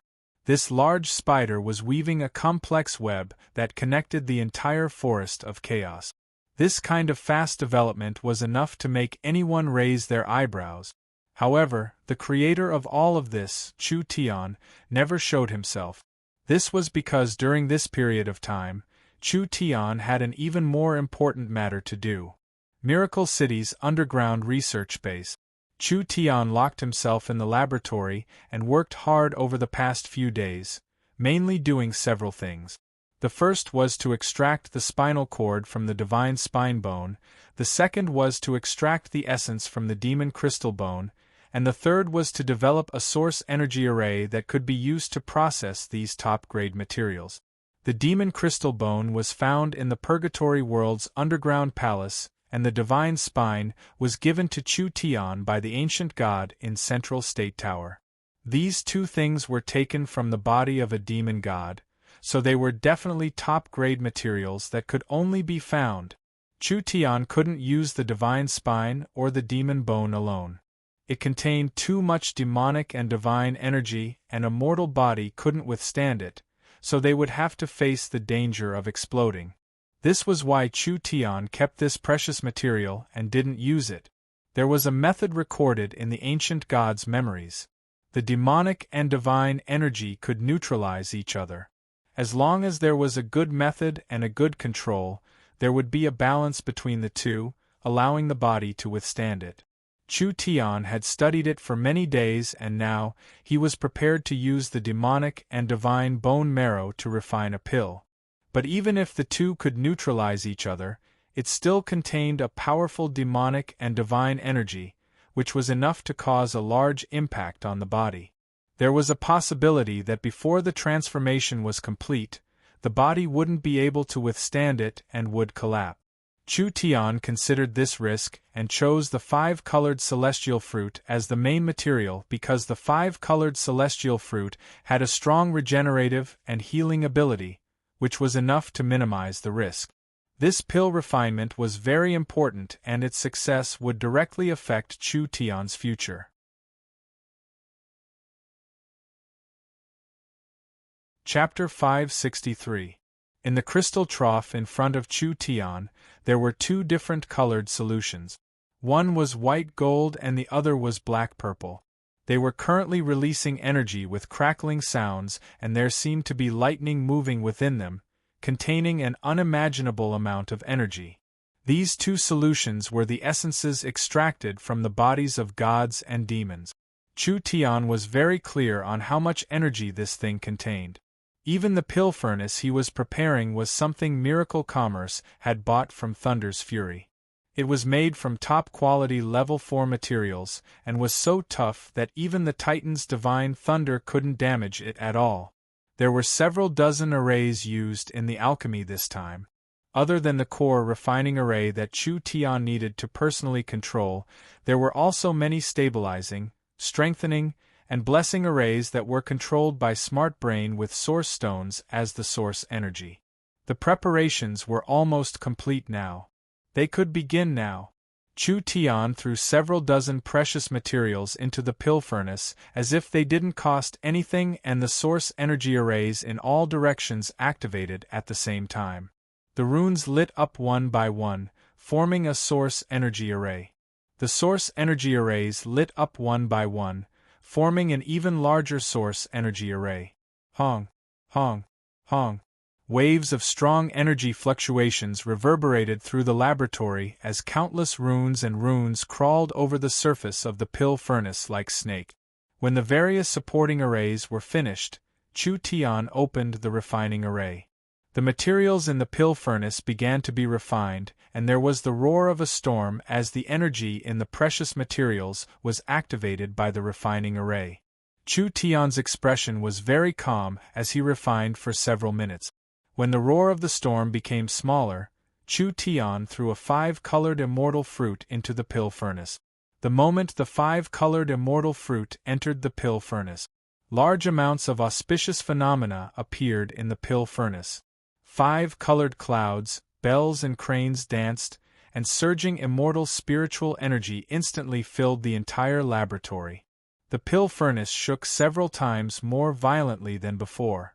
If it wasn't for the extraordinary materials of the furnace, it would have exploded on the spot. The herbs in the furnace were all priceless top-grade herbs, especially the level 3 immortal herb 5-colored immortal fruit. If any one of them was taken out, it could be used as a precious main ingredient. But now it was being used as a supplementary ingredient. What kind of extravagant waste was this? Chu Tian gradually felt it was a bit strenuous as the pill furnace shook more and more violently. It was like a trapped ancient beast was wildly smashing its cage inside the pill furnace. This power was very strong. It was not inferior to several Berserk Peak 9th True Spirit Layer experts. It was a good thing that Chu Tian had set up enough arrays to suppress them. However, letting this power charge around was not a solution. It would greatly slow down the pill formation and affect the quality of the pill. Chu Tian released a flame from each of his hands. The blue and white flames were like 2 dragons that quickly wrapped around the shaking alchemy furnace. Then the flames seeped through the cracks of the alchemy furnace, and the strong netherworld ghost flame immediately suppressed the shaking of the alchemy furnace. It was like a giant block of ice had sealed the alchemy furnace. The netherworld ghost flame could effectively suppress the restless power of the immortal pill. Chu Tian quickly activated the refining array, refining the materials in the pill furnace. Finally the pill furnace calmed down and Chu Tian waved his right hand. The lid of the pill furnace was opened and a rainbow-colored light filled the field of view. The vast and auspicious immortal spiritual energy could be felt in the entire laboratory. Several flood dragons were roaring in the air. It was enough to make anyone raise their eyebrows. Too strong. This was the scene of an immortal pill being born. This was a mid-grade level 3 immortal pill that was very close to high grade.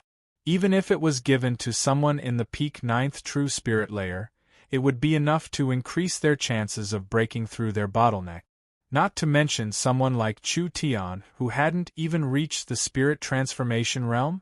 If he directly took it, it wouldn't be strange for his cultivation to increase by 2 layers.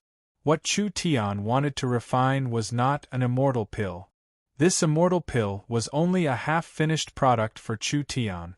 Chu Tian was not in a rush to take out the immortal pill, rather he used the netherworld ghost flame to wrap around the immortal pill and let it sink back into the pill furnace. Then he waved his hands to control the equipment and 2 jars of divine and demonic essence were poured into the pill furnace. The 3 materials were instantly mixed together. The pill furnace closed once again.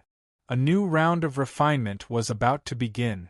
If the other alchemists of the continent saw Chu Tian's method of refining pills, their eyes would pop out of the pill furnace. There had never been an alchemist who had used a large amount of resources to refine a peerless pill. This pill was not the finished product, but rather a half-finished product. To be more accurate, it was just a material. Chu Tian used the pill as the main material and the demonic god's solution as the supplementary material. With the 3 combined, he began to refine again. Using a pill to refine a pill, this kind of shocking method could only be achieved by a whimsical and skilled alchemist.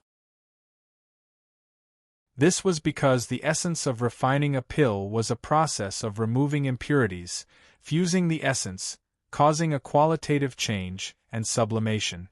Extracting the essence from normal materials was a very complicated matter, not to mention the fusion, qualitative change, and sublimation process.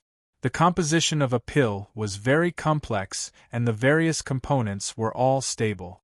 There had never been a case of someone breaking down a pill and using it as a material to refine another pill. Chu Tian was simply a madman. The moment the immortal pill shattered in the pill furnace, it immediately caused a rumble inside the pill furnace. The entire pill furnace rumbled violently, and the violent energy passed through the incomparably firm furnace walls, causing various instruments in the laboratory to explode one after another.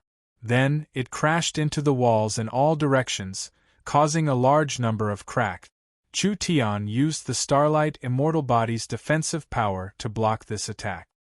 He did not even blink as he stared at the pill furnace and continued to control the refining array. The demonic god's essence merged with the broken pill in the pill furnace and finally underwent another incredible change.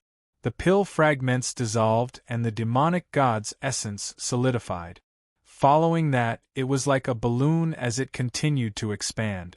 It was like a newborn placenta that was wildly growing at an incredible speed.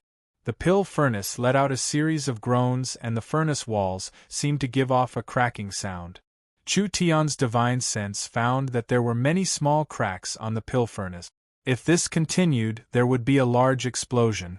Once the energy in the pill furnace went out of control, not only would it explode into the sky, half of the laboratory would be heavily damaged. He had to stabilize it. Otherwise, all his previous efforts would be wasted. Chu Tian's body exploded with an explosion. He released an even stronger flame and formed a clone that charged at the pill furnace. The clone not only gathered all the netherworld ghost flames, it also gathered all of Chu Tian's divine sense. It charged forward like this and the entire pill furnace was filled with flames. The netherworld ghost flames seeped into the pill furnace through the cracks, forming a barrier between the pill furnace and the materials. The entire alchemy furnace now looked like a furnace made of flames. Chu Tian was multitasking. He used his divine sense to strengthen the pill furnace while using his spirit energy to control the refining array. He saw that the cracks on the surface of the furnace were still slowly increasing and the energy inside was becoming stronger. The refining process was slowly and steadily continuing. Waves of energy were already spreading through the entire underground base. Even the slowest person would be able to sense the existence of this power. This energy was just too terrifying. Even if Deathwing and the others were here, their expressions would change. What kind of terrifying experiment was the City Lord doing? If he failed, not only would the underground base be destroyed, the City Lord's life would also be hard to keep.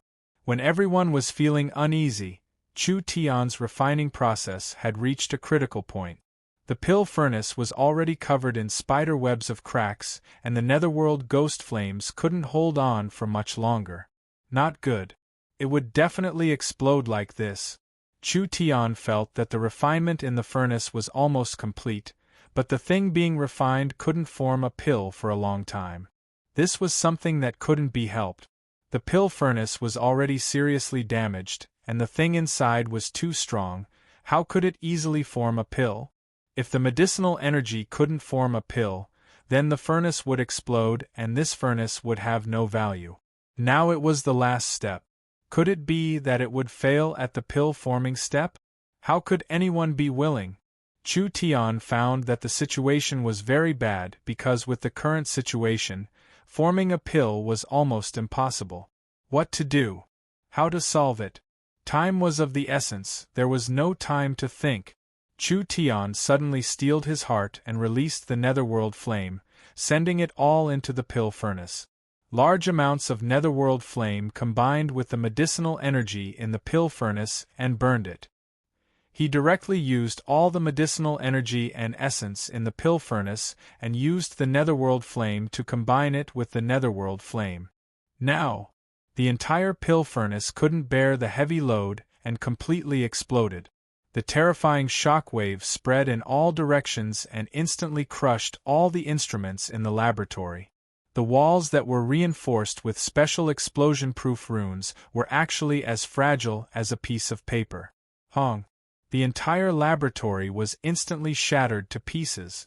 Although the pill furnace had exploded, the things inside the pill furnace had been preserved by a layer of netherworld ghost flame.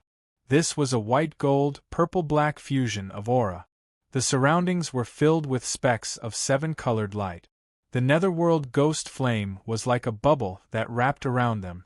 Chu Tian charged forward like an arrow and his arms spread out as he walked into the center of the bubble. At this time, Chu Tian's source spirit was released and his eyes turned pitch black. His body turned into a bottomless black hole and a strong gravitational force pulled in the surrounding energy. In that instant, a wave of power as vast as the ocean surged into his body. Chu Tian hadn't finished forming the pill, but he was using this most direct method to absorb everything.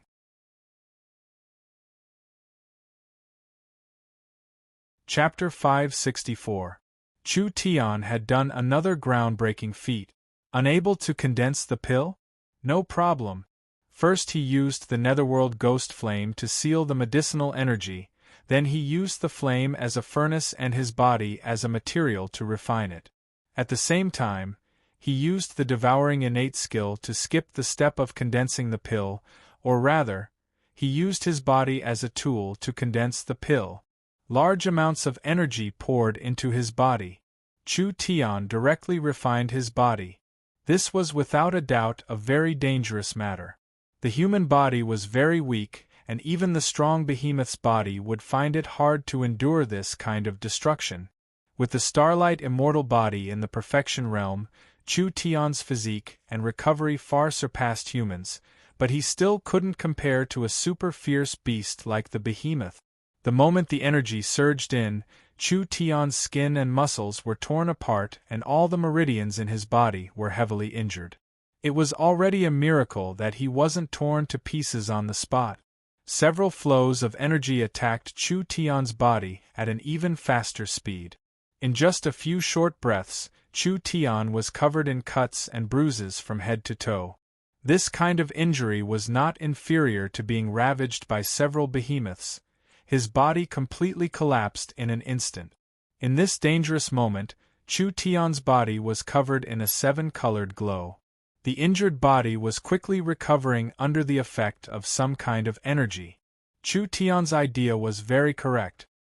He had already expected that he wouldn't be able to endure the baptism of this demonic god's power, so he chose to refine an immortal pill with a strong regeneration ability, using the power of the immortal pill to reduce the damage to his body. Chu Tian was currently in a state of destruction, rebirth, destruction, and rebirth. This was an endless cycle. This process was painful, but it completely changed his body. Every drop of blood, every piece of flesh, and every inch of bone was filled with the demonic god's power. Chu Tian's cultivation quickly soared through this process.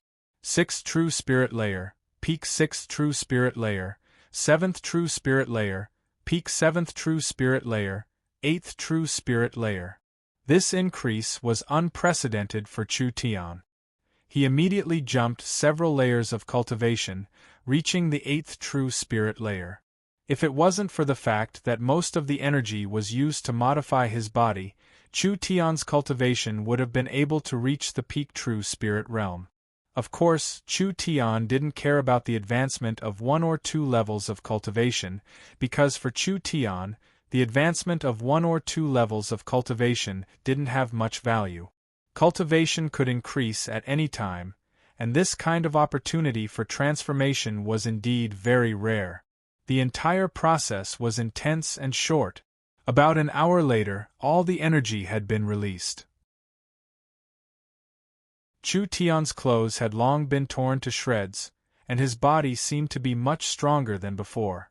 Every inch of his skin seemed to be condensed from essence, and every muscle was filled with a powerful explosive power, which faintly flashed with a dazzling radiance.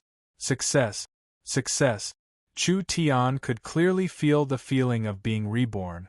The power of the gods and devils flowed through his body, from his bones to his blood to his flesh. Everything had undergone a profound change. There was too much commotion in the underground research base. Meng Qingwu was already paying attention to this place. She was very worried about Chu Tian's situation, so she called Dolores and Deathwing, who were in Miracle City, to go to the research base to see Chu Tian's situation. The other high-level members of Miracle Commerce also came. Who would have thought that when they came to the research base, Chu Tian would have already finished everything. He had just changed into a new robe as he walked in front of everyone. Nangong Yin cried out in surprise, "Boss, what happened? How did you change?" Everyone found that Chu Tian's figure was much better than before. His muscles were clearly defined, but not exaggerated. It was filled with a sense of beauty, like a wild leopard with explosive power. His skin was even more delicate than an elf's, and he was 5-8 centimeters taller than before. Chu Tian's appearance wasn't bad, and after this large change, it was even more masculine, doubling his charm. Many female elven researchers couldn't help blushing when they saw Chu Tian. They were all whispering to each other. Chu Tian didn't care about the change in his appearance because he felt he was already handsome enough. Even if he was a bit more handsome, it would just be icing on the cake. Compared to this, what he really wanted to know was just how much his various aspects had increased after being transformed by the demon and god's essence. "Come, we're going to the experimental field." The experimental field's main function was to test the power of various weapons and talisman techniques, therefore there were large amounts of testing tools. Chu Tian first brought over metal dolls. These metal dolls were close to 3 meters tall, and each one was made of level 3 memory metal, so they could be evaluated by how damaged they were. "Sir City Lord, are you sure you want to use these dolls?" Clark was a bit hesitant as he reminded Chu Tian. "These dolls are used to test heavy source energy weapons. I've never heard of them being used to test strength. Unless you have a body several dozen times stronger than a barbarian's." "Less nonsense, spread them all out." The 10 metal dolls were spread out. Chu Tian's gaze landed on the first puppet. He clenched his fists tightly, and his bones emitted a crackling sound. He did not use any cultivation technique, nor did he use any spirit power. Chu Tian used his pure physical strength to shoot forward like a cannonball, and heavily crashed into the puppet's body. With a hong sound, the 10-ton doll's body caved in and it was sent flying several dozen meters away. It rolled several dozen meters away, and the metal rubbed against the ground with an ear-piercing sound. 32% damage. A researcher wiped his sweat. Sir City Lord's fist is already close to the first-generation source energy cannon. Everyone revealed looks of shock. The power of a fist was comparable to a source energy cannon? Wasn't this a bit too exaggerated? With Chu Tian's current cultivation base, if he used spirit energy, the destructive power would far surpass the first-generation source energy cannon. However, everyone noticed that when Chu Tian's fist was sent out, it was pure physical strength and the destructive power was purely physical. If his pure physical strength could reach this level, Chu Tian's body wouldn't be much worse than those ancient vicious beasts. Chu Tian shook his head like he wasn't satisfied. His feet kicked off the ground. Chu Tian let out an ear-piercing scream as he jumped up again. His arms were as heavy as mountains as he slammed into the puppet. The front of the puppet caved in and the back bulged out. It was once again sent flying by a terrifying force. 38% damage. Chu Tian's body shot into the air like a slingshot in front of another doll. His right leg slammed down like a battle axe, and with a hong-long sound, the doll's head was stuffed into its chest, and everything below its knees was buried in the ground. 40% damage, 43% damage, 47% damage. Chu Tian's strength was steadily increasing and each attack was clearly stronger than the last. When Chu Tian knocked down 5 dolls, he suddenly stopped moving.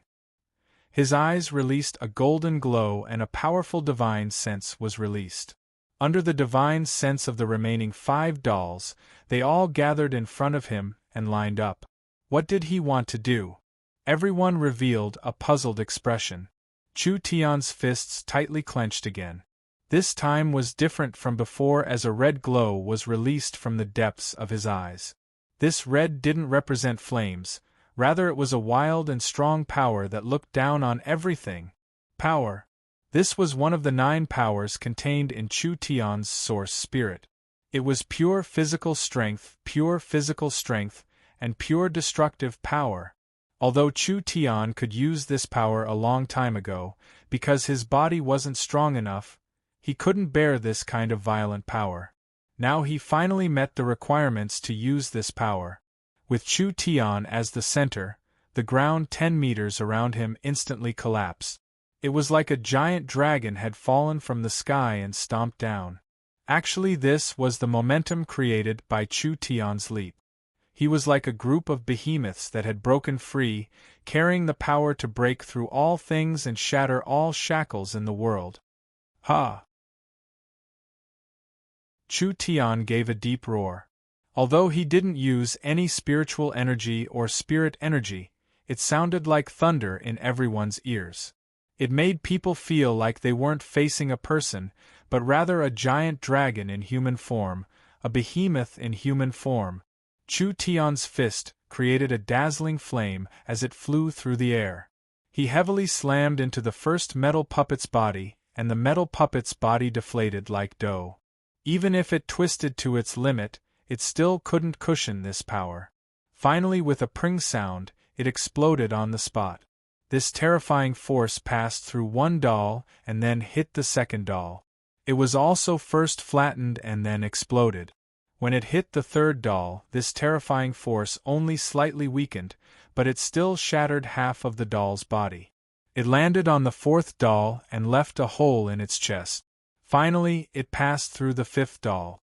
The fifth puppet was sent flying high into the air by the wild power, and when it fell down, it didn't look like a human anymore. The first 3 were 100% damaged. The fourth was 90% damaged. The fifth was 70% damaged. The terrifying power released by Chu Tian's fist could already compare to a giant behemoth with a similar cultivation base. Even Miracle Commerce's strongest source energy cannon wasn't that strong. The part that made people feel their blood run cold was still this. Chu Tian didn't use any cultivation technique. It was purely the effect of his physical body's explosive power. In other words, at least in terms of physical strength, Chu Tian had already surpassed the limits of mortals. In the future, even if his spirit energy was exhausted in battle, he could rely on his unimaginably wild strength to fight against any expert of the same level. The power released by this fist was too strong. Chu Tian's fist was already a bloody mess, but there wasn't a single drop of blood coming out. Chu Tian didn't take the initiative to heal himself, and the wound healed itself in a short period of time. In just a short period of time, it returned to normal. This kind of strong recovery ability wasn't something a human should have. Chu Tian had already surpassed the limits of a mortal body. He now had the capital and potential to charge into the heaven domain realm and even higher realms.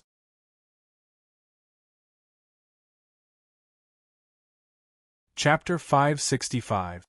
Chu Tian's tyrannical strength was enough to leave a deep shock in anyone who personally saw it. Even the Elven King and the Dragon Lord were no exceptions. It wouldn't be strange if he was a behemoth, but Chu Tian was just a human. Humans were born weak. Humans had weak bodies. No matter how much room a human had to grow, they were still humans in essence. Humans relied heavily on spirit energy, and once their spirit energy was used up, they weren't much stronger than normal people. They had never heard of a human with a body as strong as a behemoth. The two of them were high-level heaven domain experts, so they didn't place Chu Tian's current strength in their eyes. Only Chu Tian's growth speed was too shocking, jumping several cultivation levels in just one closed-door cultivation. According to this speed, he would soon become a heaven domain expert. Chu Tian's cultivation could soar like this mainly because he had made rich preparations this time. Not only did Chu Tian absorb the demonic and God's essence, He also used the 5-colored immortal fruit and several other precious immortal herbs as a foundation. It was enough for a peak 9th true spirit layer expert to attack the heaven domain realm, but now it wasn't a big deal for him to increase a few small realms. Actually, Chu Tian's test had just begun. Chu Tian immediately began testing other aspects. For example, Chu Tian found that after absorbing the demonic and God's essence, although it couldn't break all the curses, restrictions, and poisons in the world like the divine blood, most of them had no effect on him. Although it wasn't as corrosive as the demonic blood, it gave Chu Tian a strong ability to resist the corrosive and demonic aura.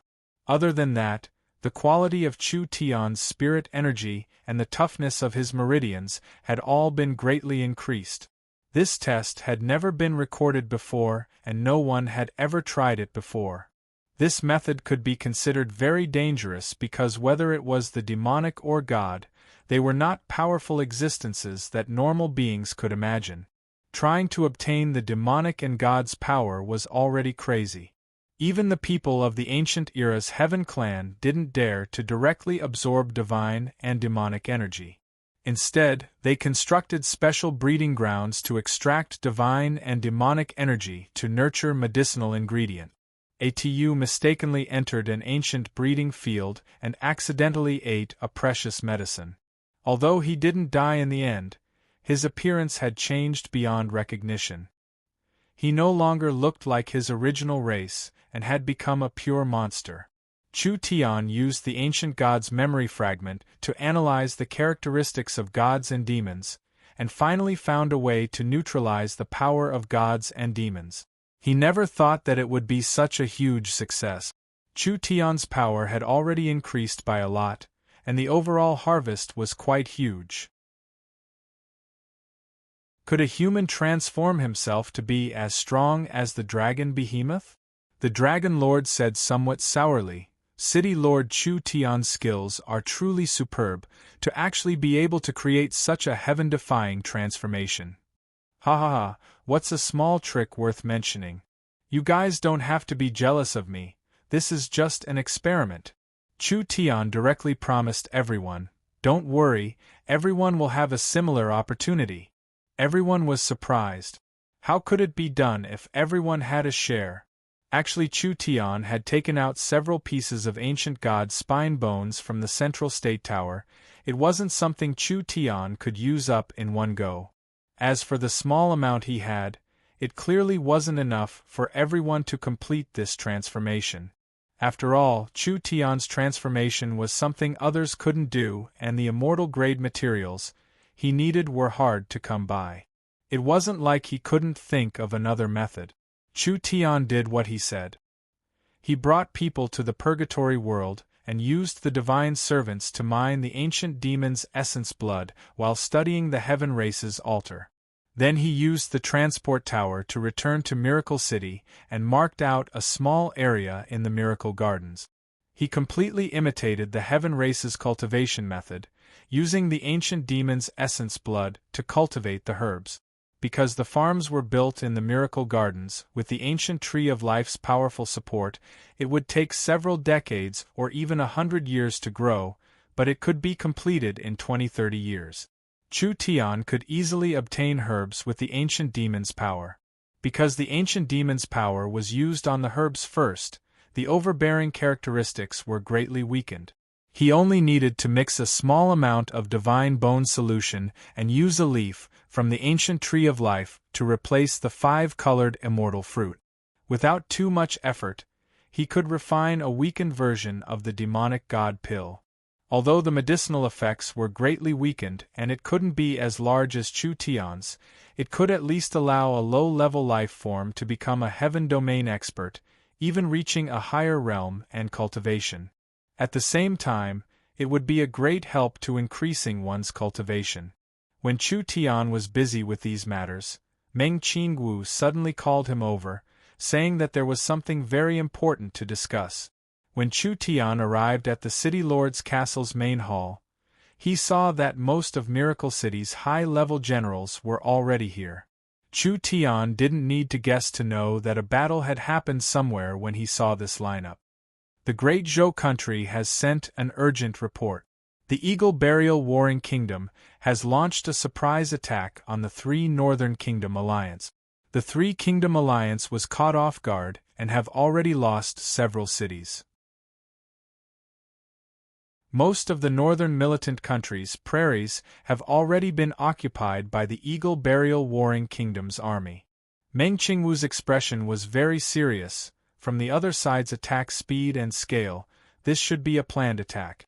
They are even reserving their strength to deal with our reinforcements, which means that our Eagle Burial Warring Kingdom's intelligence gathering is very comprehensive, even knowing the strength of the Forest of Chaos. Chu Tian couldn't help knit his brows. The Eagle Burial Warring Kingdom was a large warring kingdom and one that was rapidly expanding. As a spirit beast kingdom, all of their citizens were soldiers and there were several million trained elite. They basically had the ability to fight with several dozen surrounding small and large countries. The spirit beasts had a strong predatory nature and fast attack speed, allowing them to keep fighting like a pack of wolves. Even among the warring kingdoms of the continent, the Eagle Burial Warring Kingdom was considered high class. For this kind of wild country, they had brought back half of their army to deal with the Three Kingdom Alliance led by the Great Zhou country. This was like killing a chicken with a butcher's knife.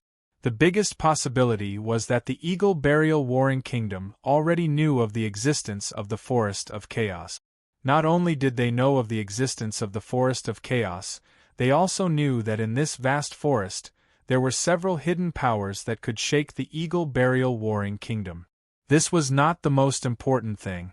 The most important thing was that these powers had already formed an alliance and they were the ones supporting the Three Kingdom Alliance. When this news was sent to the Eagle Burial Warring Kingdom, how could the ruler of the Eagle Burial Warring Kingdom not sit on pins and needles? Only this kind of reason would make the various armies give up on the warring kingdoms and attack the Three Kingdom Alliance. But what made everyone confused was, why did the Eagle Burial Warring Kingdom know about the powers in the Forest of Chaos? The Forest of Chaos was over 100,000 miles away from the Eagle Burial Warring Kingdom. The powers in the Forest of Chaos had always been closed off and there weren't many people in the Three Kingdoms that knew the situation in the Forest of Chaos. The Eagle Burial Warring Kingdom was in such a far-away place and didn't have any communication or merchants, so how did they know and confirm this news? This was not a small problem at all. Chu Tian thought about it before saying, "It doesn't matter, our battle with the Eagle Burial Warring Kingdom will happen sooner or later. Since they have taken the initiative to attack, we can take advantage of our home advantage. Miracle commerce is no longer the miracle commerce of the past." The four powers of the Forest Alliance are not inferior to warring kingdoms, so we'll just borrow 10 dragons from the Dragon's Ridge and 10 behemoths from the Savage Highlands. With the Eternal Forest and the giant mountain range supporting us, I don't believe we can't defeat the Eagle Burial Warring Kingdom's army. This problem is not as simple as you think. Meng Qingwu shook her head and said, "No matter how strong the local powers in the Forest of Chaos are, they are still local powers and can't form a country. The Eagle Burial Warring Kingdom has over 10 million soldiers. Just this point alone is not something any power in the Forest Alliance can take out. Our only advantage is that we have many experts, but facing absolute numbers, even if we send out large amounts of experts, it will be hard to change the situation. Not to mention that the ones being attacked are the Three Kingdoms. This does not belong to the Forest Alliance. There won't be any power that would take a large risk to challenge a warring kingdom for us." Meng Qingwu naturally had her reasons for saying this. "There is another thing I'm very worried about. I think the Eagle Burial Warring Kingdom's southern attack is not a coincidence, it must be the result of being incited by a certain power. This inciting power is most likely a power from the forest and it is a power that is opposing the forest, trying to overthrow the Forest Alliance. It seems like the subterranean world is the most suspicious. Meng Qingwu continued to calmly analyze. Our team has very little information on the subterranean world, only knowing that there is a powerful spider queen with wild ambitions. They are the ones that don't want to see the Forest Alliance form the most, and it is hard for us to escape their information network. Therefore, whether it is for the Purgatory world, the Surface world, or even the Subterranean world, the Forest Alliance is a thorn in their flesh. The Eagle Burial Warring Kingdom is just the first move they will use to move the Forest Alliance, but I have a feeling that it won't be their only move. Chu Tian nodded. The young Miss analysis is very reasonable. Then what else does the young Miss think we need to prepare for? If internal strength isn't enough, we can borrow external strength. Since ancient times, people have followed this path. The Eagle Burial Warring Kingdom is a very strong external power, but it isn't enough to shake the Forest Alliance. They are only trying to attract our attention. If the instigator of this matter is the subterranean world, they will definitely bribe all the large and small powers in the forest to stab us in the back. At the same time, they will join forces with the Purgatory world to set fire to our backyard and attack our Purgatory world forces. That's right, this is what we can think of. Chu Tian also said, I believe that the subterranean world and the insect queen have existed for so many years, so the underground spirit insects have close relations with the forest races. If there are moves we can think of, there are naturally moves we can't think of. So, the situation is not clear, so we have to be careful. Everyone's expressions were very serious. The Forest Alliance had just been formed, and it was the most crucial and inexperienced time. Were they going to meet a large challenge and danger this quickly?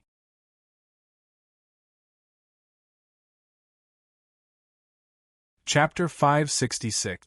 No matter who was behind the scenes, no matter what scheme they had, the most important thing right now was to solve the crisis of the three northern kingdoms.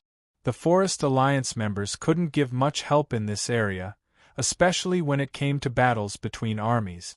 Among the four giants, the Savage Highlands was the only one with a relatively large population and a large army to fight in. Why would the Savage Highlands send troops for the three kingdoms? Not to mention the fact that the Forest Alliance had just been formed, now was the time to create value and not ask for it. The Savage Highlands was far from the three northern kingdoms, and Miracle City's transport technology wasn't strong enough to send an army. The Savage Highlands didn't have the ability or obligation to send reinforcements from tens of thousands of miles away. Therefore, the matter of saving the three kingdoms, Miracle Commerce had to think of a way. Chu Tian decided to personally take charge. Although Miracle Commerce is at a disadvantage in terms of numbers and battle strength, we have the most advanced equipment on the continent. Even if we can't offset the large difference in quality and quantity, it is enough to stall for time with the Eagle Burial Kingdom's army. I will think of a way to stop this battle. The young miss couldn't leave. On one hand, the young miss wasn't strong enough, and on the other hand, the young miss had become Miracle City's brain.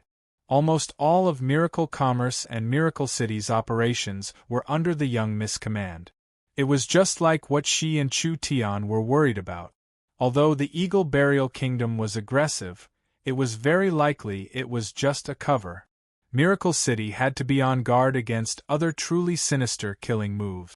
Meng Qingwu said to Chu Tian, I've sent a semi-automatic mobile unit, the Berserker Corps, to the northern militant front lines. We'll use this opportunity to test out several new weapons that have just been developed. Remember to record the data and record the battle scene so that we can improve the weapons. Be careful. What was there to worry about with the young miss personally arranging it? Chu Tian headed to the northern militant front lines without another word. The northern militant kingdom used to be the Warhound's kingdom and was built on the Warhound plains. This place was sparsely populated and had many spirit beast tribes. Once the Eagle Burial Kingdom's army entered, they would be like fish in water, being hard to find. The northern militant country was the northernmost of the three countries, being the weakest and loosest. It was because of these reasons that the northern militant country became one of the Eagle-Burial warring kingdom's main targets. The main cities of the northern militant country had already been ransacked, and the entire war-hound plains were filled with panic. According to reliable information, the Eagle-Burial Kingdom had over 300,000 soldiers lying in ambush, with over 50,000 of them being aerial troops. 300,000 didn't sound like a lot, but it was actually quite a lot. This was because these 300,000 people were just the number of regular soldiers. With the Eagle-Burial Kingdom's population and influence, if they mobilized the normal tribes, they could easily gather several million. However, these impromptu mobs were not as sharp as regular troops. Thus, they had to send out regular troops first. Like a sharp knife, they would first pierce through the enemy's defenses. Then, they would launch the tactic of using a sea of soldiers to devour everything like a river. In a simple and sturdy tent, the commander of the army was discussing a strategy with the high-level generals. This commander was a powerful Eagle clansman.